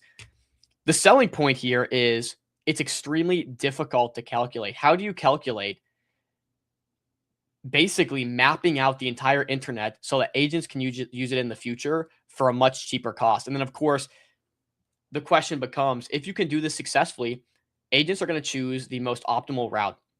If they can use something and get it for cheaper and get there for cheaper, they're going to, right? So if you can provide this mapping of the internet for agents to use it at a cheaper rate, essentially all future flows of agents and traffic will go through this. I know it sounds crazy to say, right? But that's the sort of idea and messaging that I think you would sell if you're betting on Foundry. It's, okay, all flows of this market that we haven't really even experienced, it's growing, it's hard to really put a number on the TAM, will flow through this. And of course, Foundry being the benefactor of that because they're taking a fee for you saving that money. That's the idea. And then also you can earn money by mapping these out, because each individual agent that maps specific sites out will get a cut of that. And so I think it goes back to that. Foundry, it's a shot in the dark. Maybe it's a 1 in 10 chance, 1 in 100 chance it pops off. But if it does, I think it pops off in a big way. Lewis is great at building. I think he's a really smart mind. He published that peer-reviewed study. I think he's on something very cool, unique, and interesting. He might just need some help going and selling this. Like, I'm not sure if it's just him working on this, but, you know, I think the language barrier is a bit of a gap. I think if you put someone that is really good at sales in his shoes, like, they can go and sell this product. So I'm not sure if that's the dissonance. We should probably get Lewis back on to explain this, because it is a really unique and cool product. And now you're dealing in a blue ocean market where you can really craft a beautiful narrative and story around something like Foundry. Great shout, Josh. I actually just re-added that to my list because I have not been keeping up. But again, something unique I haven't seen. We've talked to 400 plus projects on here. This one's unique, right? We've talked to 400 plus projects. It actually solves an issue, and it actually has a really nice baked in network effect flywheel if this does gain traction. That's the bet you're making. Unlikely it works out. That's how the nature of the business is. But if it does, it's huge. And I think even there will be speculative premiums on that. Even if it never ends up working out, the token could still do really well in a bull market. That's kind of the nuance I'd give you. So I just wanted to bring up that tweet. Great shout on that, Josh, though. I do kind of agree. 445K. I think it's going to age well if the system works. You know, system like this, like Opium Gradient's like what, like 50 mil. Not saying that they do something similar to that, but that's another one of those kind of like only crypto can solve kind of problems. It seems this seems like it's one of those. It's a really good narrative. Like, yeah. Google really Maps for agents on the internet is like a really freaking good narrative. And Lecht, if you're listening to this and you need a good salesperson, I'm all yours, buddy. I'm here. This is the next big thing. Josh I'm will with go you. and sell a damn AI agent product. I'm selling it to the agents. Like I'm selling it to everybody. So yeah. Borgo playbook. Doors open. Hey man, we pulled Spencer out of the shadows to come join the stream. Let's get him on next week. I'm gonna text Lewis, but I do like, and again, it's not a personal dig at Lewis. He's not an English native first language speaker, but I do think there are people that could go and kind of do that. Like I think if you brought this to SF with the right person who went and did one of the Ivy Leagues, like they could go and really a company like this that's working on this kind of stuff, who's been hacking at it in SF, they're raising at like 10 mil. That 400K. This is. So let's get Lewis back on next week. I'm gonna message him right now. I'm sure he'll come back on. Guys, last week they had 7,000 downloads on their NPM package. So look, maybe MCG gets a little involved here, but hey, these are just things. Again, keep these things on watch list, guys. Like, we don't tell people to buy and sell tokens. We just say keep things on watch list, and we'll see what happens. Well, Darth Infroll, this is a good point. Unibrowse could be tricky with very dynamic sites like Amazon, for instance, that gets updated very frequently. This is true, but it just leaves that window open for if Amazon gets updated frequently and there's a lot of traffic to the Amazon site, there's a lot of value in being the guy that paves that road. Now, if there's sites that update frequently and there's not a lot of traffic for it, maybe people don't pave that road for the agents to do it in a cost-effective way. But if they do, even if they have it just for a week, that they're the people that made this website more accessible for agents, there's going to be a lot of traffic and inbound. So like, yeah, I think the play here is not necessarily like, the play here is that there's a economic system for agents to go find ways to use products on the internet, and an economic incentive for people to go use those routes, right? Like if I tell you, you could save 54% on your token costs, go look at what every major development shop is spending on tokens, tens, hundreds of thousands of dollars. If you go to a CFO and say, hey, all we have to use is this, fabric on the internet that will save us 50%, people are going to go use it. Agents are going to go use it. Even if Amazon makes a change here or there, or the website makes a change in real time, another agent's going to go find the next route, right? And go figure it out. So that's how I understood what Unbrowse was doing. What I like about the ACO agent, or whatever, however you pronounce it, is it's kind of like a consumer-friendly dog fooding your own product system, right? Like you kind of get your own agent to do it first, and then it shows the other agents how to do it, and other people say, oh, I get it. I'm going to go use this product. So that's the thing, right, Josh? It's this reinforcing flywheel. As people start using it, it just gradually builds. And that's where you see the term slowly then all at once really be applicable, because prove it out yourself. Okay, other people start making money from it. Other people are using it. There's actual savings to be had. And then it kind of just look at the Clued chart. Look like, Opal's more of a slow grind, but like Clued, like just it, all of a sudden the narrative shift piece of news came out, boom, it's at 3 million pretty quickly.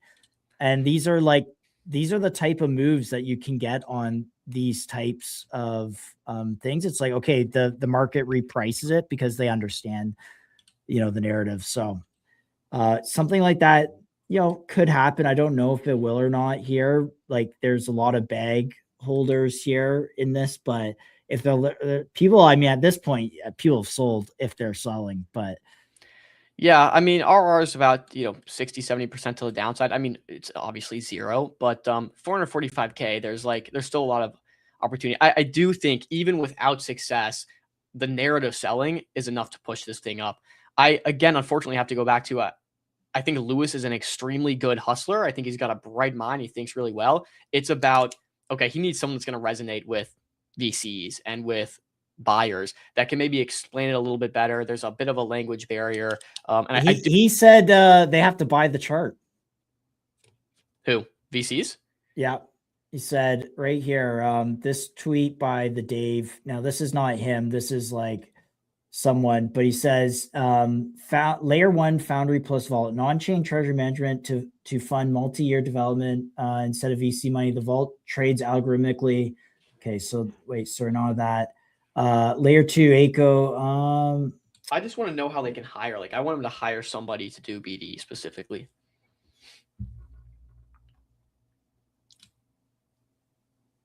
So this is okay. So here I'm just going to go back because this is a really the layer 4 unbrowse. This is the actual bet. The agent gets a URL plus intent. Unbrowse picks the cheapest correct path, cache, route graph, browser, and settles it in X402. It reverse engineers websites into API skills. It reverse engineers websites into API skills. Dude, the internet is so freaking massive. Yeah, okay. Like, okay. I don't know where I saw that I had to buy the chart, but I did see that. So just go look. Look at this. Duster says, I'm assuming this is yourself. I work at a 12-figure engineering firm, and we hit our token limits every week. You and everybody else. Stuff like Unbrowse is light years ahead. Hey, Duster, I'd be curious if you would pitch this to your company. Maybe it's I'd be curious for the sense. I'd be curious what the feedback would be. Why would they use this or why? 12 figures. Holy, let me do 9 is wow. He's at a 10 is a Billy. He's at a Fang company. Well, 100 Billy. You're at Fang, buddy. You're Fang level. Okay. Okay, yeah, cool. Yeah, really interesting narrative. I'm gonna let's get him on next week to talk about it, but we'll see. Here, let me mute. We good on Foundry, Josh? Great shout, by the way. Yeah. I like that call out a lot. Added back to my list, added to my watch list. Gonna be watching it because, man, I was excited back when he's like, we're releasing this peer-reviewed paper. Made a lot of sense to us when we had him on the thing. I was just like, he was very confident it was gonna go viral. I was thinking in the back of my head, it did. Did it? Did, but the thing is, the token didn't perform. Yeah, he had like something like 100 or 1 million views on it. Like the paper, the paper went viral. That's what got him to work on it. He published it as something that he was just like he had worked on in the past, went viral. Then he's like, shit, I'm going to do this unbrowse thing. That was the last call he was on. And, but look at the last trade 2 hours ago, right? So this is where he's now tying the token into this whole system is at this point. Yeah, we'll get him on next week. Duster, dude, that's amazing. Sounds like you're doing some cool stuff. Hey, I mean, Daddy Duster, like, hey, you know, we're considering some products ourselves at MCG. We're considering some. Help us out, Daddy Duster. Like we're trying to make it here, buddy. So if you got some insight, let us know. Okay, nonetheless, let's talk about some other stuff. Premise is coming on as well. Either later this week or next week. I forget. There's just so much going on. Chart looking. Oh, they're tomorrow? Perfect timing. Chart's looking great. Seems like they're doing some really cool stuff. Last time we had them on, they were doing good MRR. Like they were making very solid revenues. Again, like ARR, MRR, it's tough to call because it's so fickle, but they were doing really good. I wasn't sure on those revenue numbers. I will be honest. Like there's a few gaps for me on premise. One of them was like, so it's like compute futures. So you're buying compute and then like selling it to people at a fixed price. So that was a little obscure, but then the CME comes out of nowhere and says, yeah, you know, we're going to add a futures market for compute itself. And then it's like, okay, this narrative all of a sudden is in play. So that's ding, ding, ding. Josh nailed it on the head. This is why I wanted to cover this. The CME said they wanted to create a futures market for computing power. It makes sense. Computing power is an asset and a resource right now. It's so hot. So let's make a futures market for computing, powered backing AI CME, Silicon Data Partners to launch first compute futures. Who's doing it?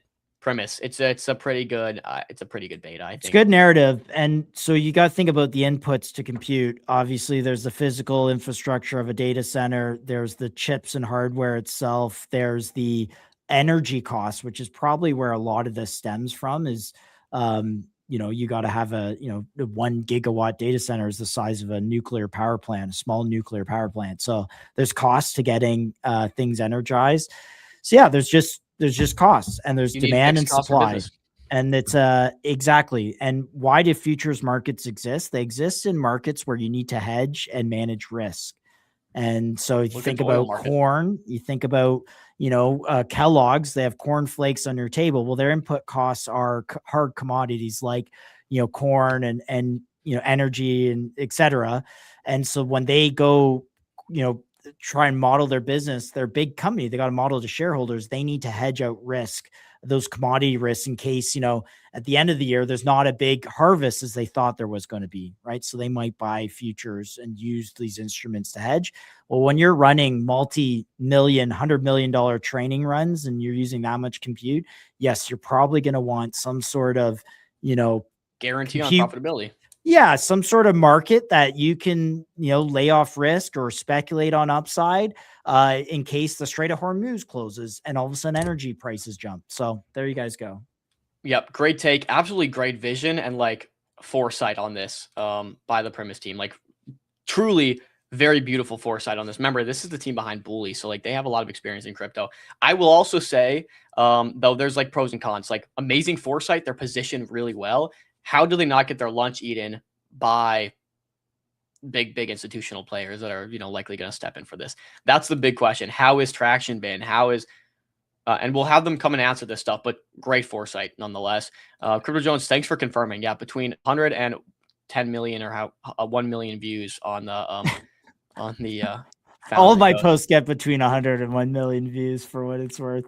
That's like a dad joke right there. That's a dad joke for sure. He's a funny guy, man. He's a little funny jester.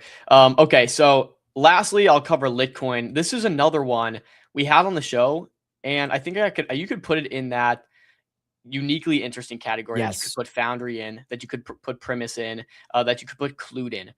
This one, I think now they're completely different products, but I think it is unique in the sense that the mechanisms are special and there is value in, again, the data collection that they do through Litcoin. Seems like a meme. I think a lot of people overlook it just for that, but it's on base right now, which is hot. It's on a nice pullback.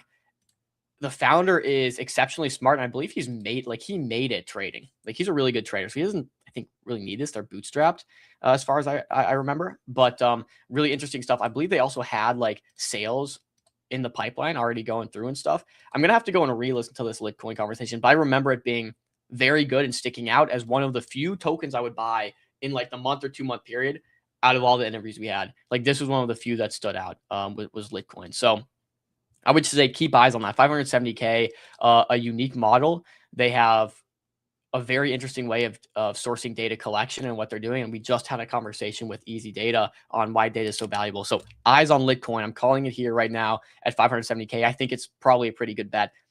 If we wick down, market stays bad, maybe you get a little cheaper. But if you can get an entry in this zone, and again, do your own research and if you like it, but if you can get an entry, I think down here in this zone, you are you're golden.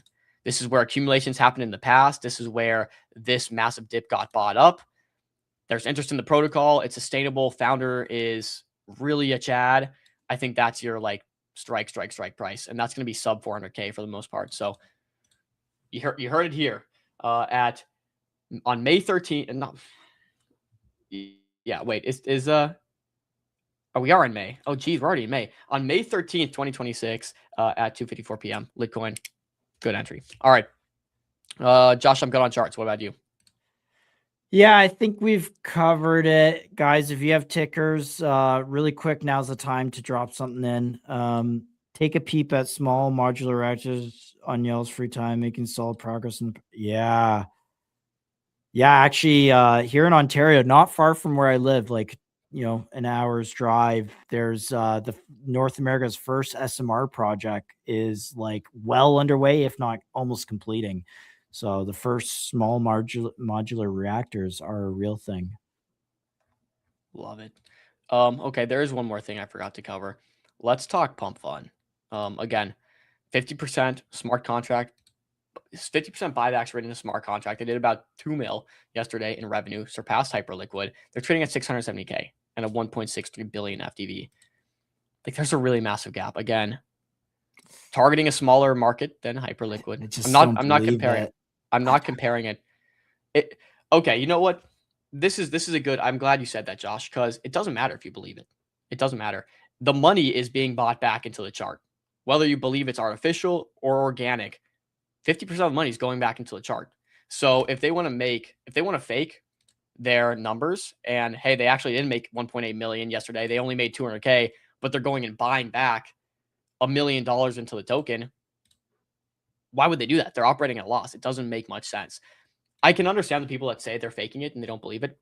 but it's now written in the smart contract that 50% is going to buybacks. So like, unless they're just taking a massive loss on these buybacks and have been for the entire year, like that's the only way. That's where that argument falls apart, because it doesn't matter if you believe it or not, they're doing it, right? I agree with you, but like, how do you get the price to reflect that reality? Like, I understand, but I mean, if we say, oh, they flipped Hyperliquid's revenue number, why does the chart look like this? Why is the chart 30x below Hyperliquid? Yeah, it's so like there at the end of the day, it's liquidity flows, and someone's selling these tokens. Like, there's a seller somewhere that is running this chart down. Yeah, you have to. I think we have to really, again, go back. It goes back to the emission chart. Are there more emissions than unlocks happening? I think the answer is still yes. But I don't know.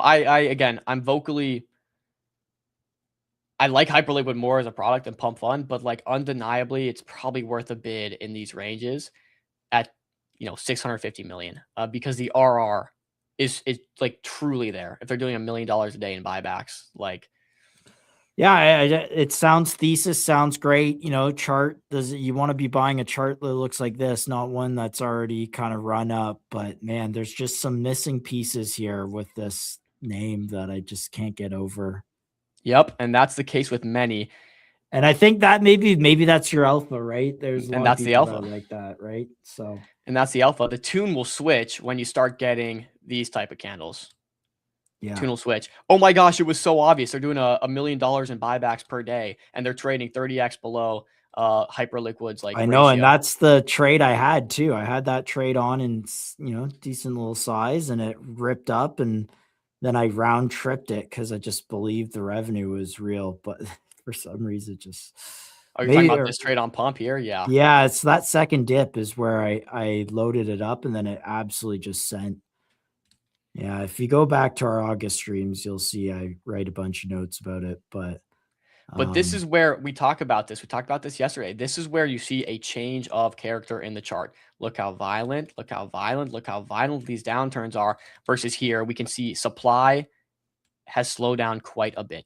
Yeah. Like, we are compressing in a big way, which means now we just need demand to step in. And that could be a factor of markets turning around. That could be a factor of Pump Fund, just getting a ton more volume. And now they're doing 2 million a day in buybacks. Like, whatever that factor is, we're just waiting for a demand injection because supply is exhausted.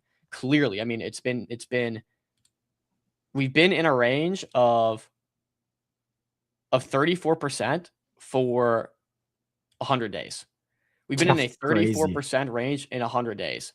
So like, again, so when I'm looking at this, what's the downside?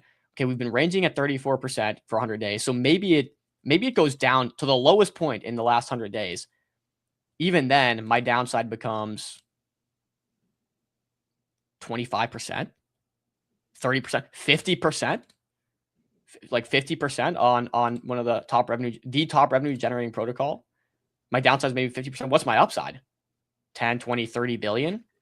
Do you buy Pump here at whatever 700, or do you buy are you still in your Met?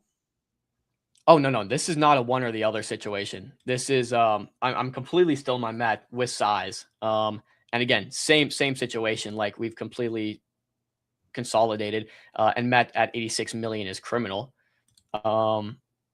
So yeah, it's not a one or the other thing. I think it's both. It's just a hedge in general on the market. So USDC is going to Solana, and USDC is going to these. I'm not spending my Solana right now because I think Solana is going to pump as well, and I want that upside. So this is USDC buys. Met, I'm pretty allocated in. So the only way I buy more is if we dip below my entry, which was very good. It was like 70 mil. So if we dip down to like bottom of the range, maybe I'll start buying more Met, but I'm in with size. I think next what I'm trying to buy is I'm trying to add Pump. I'm trying to add cards, more cards, right? We did really good on this. It was very obvious post stream, but if I get, like I said, into this range down here, I'm probably adding more cards after what the CEO said about the company's token. What else? Maybe yeah, FDRY. I do think, yeah, if I really want to talk about down the risk curve, I would probably add FDRY, even maybe here. If we're going to get Lewis on, I might do it before the stream because if he says something bullish, certainly MCG crew will pick it up and surface it. So watching FDRY, I would do your research now, frankly. Not saying front run the stream. It's not what I want you guys to do, but I know it's going to happen. So, yeah, that's, I think, generally what I'm looking at. Kled, I own enough, and I missed this dip down here to 10 mil, but I think if you do see that again, probably, you probably take her. So how's Dexter doing? That was a Dever. Sorry, you just pulled your chart down. Yeah, that's good. I haven't looked at it post stream. It was ripping alongside the X402 meta, but it looks like it's pulled back a bit. Again, generally the market just has. This went from 700K to 2.5 mil. Now it's back down to about 2. Yeah, and his but holding up decent.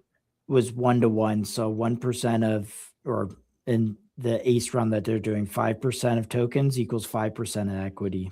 How are they making money again? Is this turning on a monetization switch for facilitating X402 transactions? The making money part, because they don't charge for their facilitator. They actually give it away for free. But he has this like ad product where he's injecting like some sort of, like an ad to an agent to kind of, and you know how agents go down the easier path. Well, they basically see agents that will see like, oh, here's a 10% discount, use this service, and then the agent will go down that path or whatever. So it's kind of like an ad network for agents was, I think, the business model that they're going after. Yeah, I remember him talking about that. No, you do remember correctly. I'm not sure if I'm completely sold on that yet, but I guess the question is he's choosing the ace round, and this is a crypto-based, token-based company, which like grows through network effects. I don't really know if the equity angle is ideal for Dexter. Again, it's it's fine if there's not going to be any network effect to the token. You could just have this in form of equity, but I don't know if this was the right move. Nonetheless, interesting to see this play out in real time. Yeah, here, let's Daddy Jester. I'm gonna try and grab this here. See what this is. Please tell me this is a good token. It's 30K. We're booting you. Clash of Perps. What is this? Oh, it's a Perps product. Here, let me actually. Oh, on that note, let me check out Perpolator. I believe it's Perpolator. Oh yeah, what's this new perp platform? Is there a token for it? Oh, dude, this chart is crazy. Holy shit. What, the one you just pulled up? What is the name of this Perpolator? Bro, check this out. This is going nuts. The token is COP, Clash of Perps. All right, let's see. Yeah, I mean, all things perps are going crazy. Bun that. I got you. Bun either. Let's. This thing is just candling. This is one of those like we'll back the token things.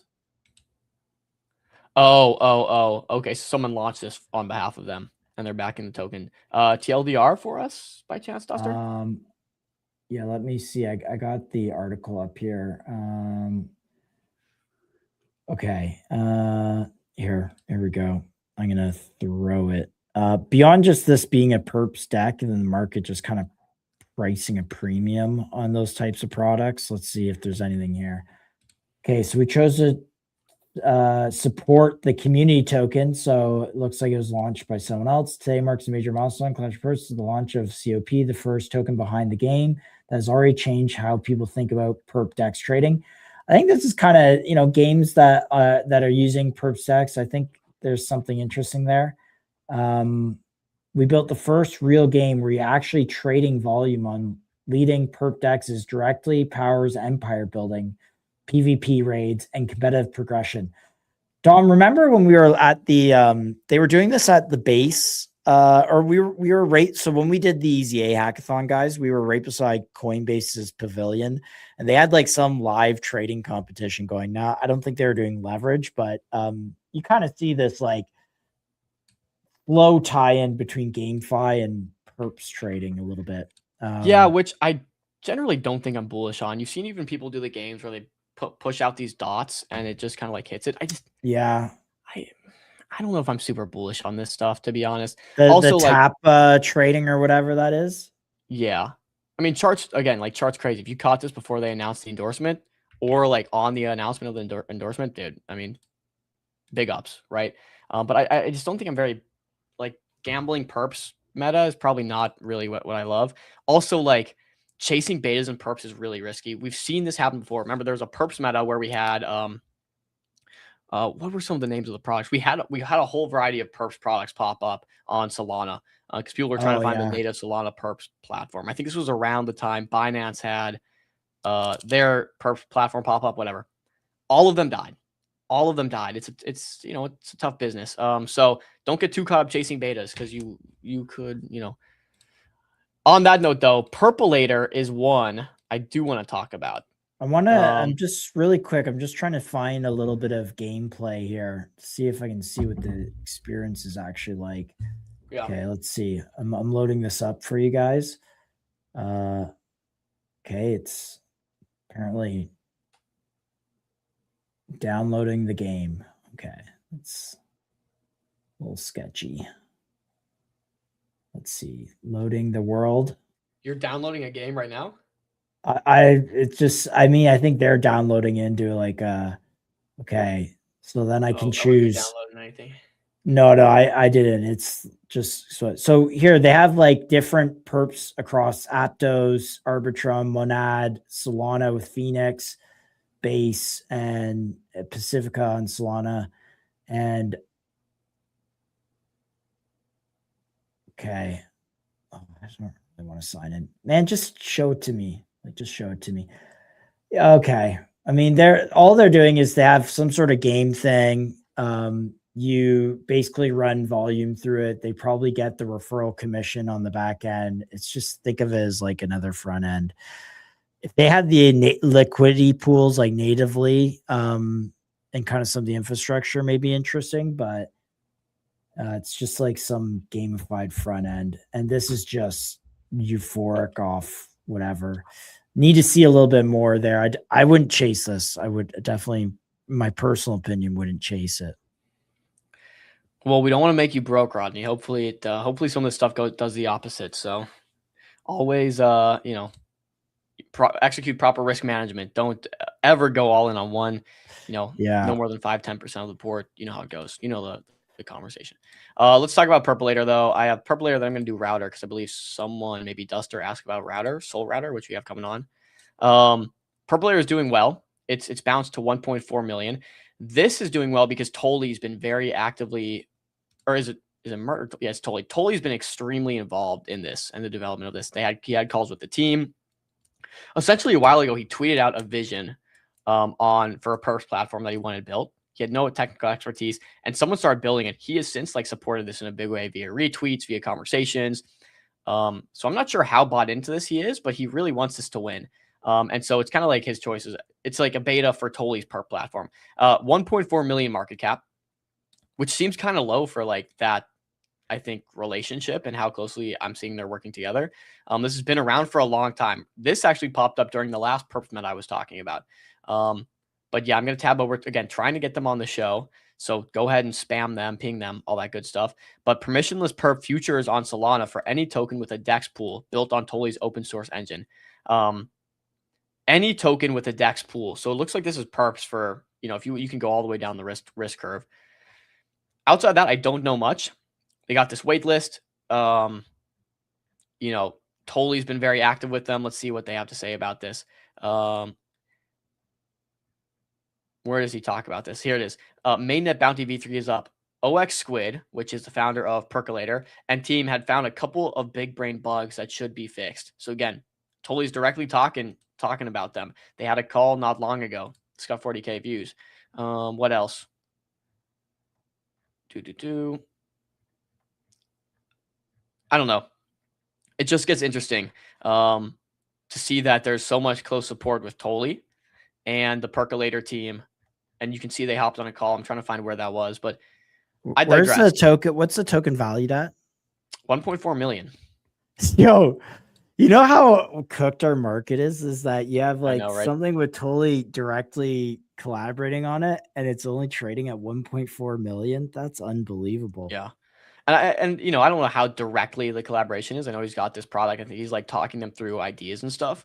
You know, he's not part of the team, but I mean, there's a lot of projects he doesn't do that for. pretty much all projects.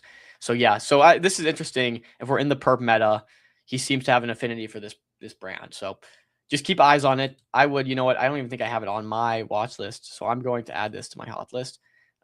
Lastly, router. We have Soul Router coming on next week. This is doing really well. Starting to see shills from pretty smart people. Wow. Chart looks great. Keep an eye on it. Great looking chart. This dip got absolutely eaten up. It was at 360K yesterday or whatever. It's back at 815. So Soul Router is a private AI inference. Oh, TLDR, like this is going off the VVV narrative, right? VVV is running. And so like people are looking for this private inference. This is on Solana though. Soul Router is the private AI inference layer on Solana. Prompts are encrypted in the browser with Acriums. Oh, this is Archeum. This is an Archeum project with Archeum's reuse cipher. By the way, Archeum has the retroactive TGE airdrop going on. If you're doing like work promoting the Archeum platform, you can get rewarded for that. So just tag them. Go check out some of the perks they have. Perceived valuation on pre-markets is actually over 100 million, I believe. So shout out the Archeum team. Really great stuff what they're doing for privacy. And it seems like people have started using them as like the go-to for privacy. So Soul Router being one of those people. Native payment asset for inference of the network. So just like VVV, if you want to use a network or you can stake VVV to get $1 a day in perpetual inference, I think Router is like in a similar boat, but I'm not exactly sure if that's how the token's used. It just seems to be the native payment platform. Tokens spent on inference are burned at the point of payment. USDC fees collected by the protocol are routed through Jupiter to buy Router on the open market and burn it against a fixed 1 billion supply. So yeah, deflationary private compute, again, lines up with the VVV narrative we're seeing. So keep eyes on Router. Again, shout out Archeum and what they're doing over there. And I can never, like, I always say Archeum or Acrium, like, I can never get it right, dude. And I've talked to the team and made this mistake like over and over and over again. Your pronunciation of things is always I think it's better than yours, Josh. I think it's better. No. There's many times where I'm like, no. The thing is, though, you have like cap. You'll get the obvious things wrong. Like there will be some things so obvious, and you'll just say some wild shit. I'm like, what did he just say? That's so cap. Unbelievable. What did he just say? I can't even believe you're just just going there. Anyway, Archeum. It's Archeum. Yeah. So Josh has bad pronunciation. We appreciate you guys tapping in today. He's just deflecting. Oh man. Let me pull up the schedule. Josh, anything last minute you want to cover for the boys? I'm gonna do it at the end of the schedule. I want a clip of it. So yes, I will. I'm just teeing up some info, but go through this. Let's go. Okay, banger today. We talked with CBT, new EZA project, super compelling. I think the kid is sharp. We talked through a thesis there. Talked to Trace and EZA, both doing Trace and Easy Data, both doing the star micro raises. So big shouts there. Easy Data was pretty interesting. And then we had Zona on to break down their business model again. Pretty cut and dry, good margins on that business. Tomorrow, we talked about it. We're going to talk about the CME and the futures trading of compute with Primus Protocol. The man himself is coming on. Then we have Slabs. They just announced their product, I think, at Accelerate, doing some really, really cool stuff with Token Gotcha. I believe they partner with Collector Crypt to actually service these cards. And we have Collector Crypt coming on right after. We're talking token. We broke the cards news. It blew up after our conversation. I think we had a clip do 60K. We had the interview do 50, 60, 70K, something like that. It absolutely blew up after that conversation. We didn't get clarification on the token. We're going to on this conversation. We're getting clarification tomorrow, guys. Tomorrow. And then Friday, we just talked about Archeum. We have Refi Hub coming on, which is the first bid sealed auction on crafts. And again, they are working with Archeum on this. Then we have Metalex coming on, talking about the ACE round, one of the most interesting token standards that's coming out here. And then we have Fraudsworth coming on, talking about Profit and their Ponzi. What's interesting about Profit and Fraudsworth coming back on is a Ponzi that survived this long is an interesting one because most of them die very quick. They're short-lived. You cook. Financial experiment that has lasted this long is an interesting one. Yeah, is that the new thing? We call it financial experiments or Ponzi's, or we'll call it a financial experiment. Okay, if you say so. So yeah, it's exciting next couple of days. So tap in We're locked in, boys. Josh, go ahead and rip that clip. Okay, I'm gonna get into this because you guys know. All right, here we go. Quick one. It's gonna be a 2-minute clip here. I gotta bring up my Galaxy, of course. This chart looking really great here at $30. You guys know I've been calling this. I was really hammering the table at Is looking good. $16, $17. But man, I was really hammering the table, and Chill actually mentioned this. Like the first week we streamed, it was at $11, ripped to 50. Again, large cap stock. So I mean, for us in North America who buy US equities, like this is where most of my my equity portfolio, actually all of my equity portfolio is in. Look at this. Jane Street just loaded up on 1.5 million shares right here on their 13F filing. So looking good there. That was just announced. Hopefully they don't pull the Jane Street Classic. Got to watch out for the manipulation. Of course. But more importantly, just the demand for the GPUs on Galaxy's data center. CoreWeave mentioned that all their 2026 data center supply is currently sold out, and likely probably next year will also be sold out. And as you know, Galaxy with a under construction right now, 1.6 gigawatt of approved power data center is one of the largest data centers in North America, if not the world. So keep an eye on this name. It's currently trading like basically like their asset management division is basically free, or the crypto side of their business is you're getting it for free essentially.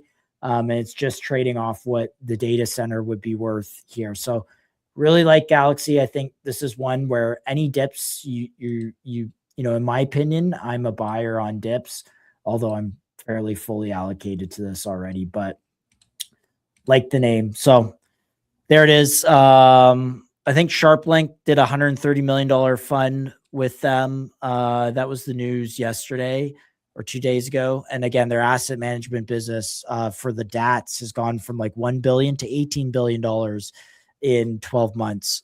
So a huge business line, 100%, basically 90% margins on that business. Really like the name again. And what is the one catalyst that could totally change the fortunes of crypto listed companies? If you look there, virtual baking, Clarity Act vote is tomorrow. If that goes through, I think you see a lot of these crypto businesses completely reprice. And I think they get into the they get into the AI narrative kind of runs, but crypto has largely been pretty nascent while the rest of the market has absolutely gone on a tear. So Circle is up 4.5% today, potentially off of this. Yeah, so pay attention to Circle, pay attention to Galaxy, pay attention to Robinhood, along with other crypto adjacent companies could benefit from this Clarity Act, or could, taking a shot in the dark here. So, or could get wrecked if it doesn't pass and people think it's negative. So love it, love it, love it. See you, boys. Appreciate all 800 of you guys coming on today. We're here every day. Tune in tomorrow. Peace. See you guys.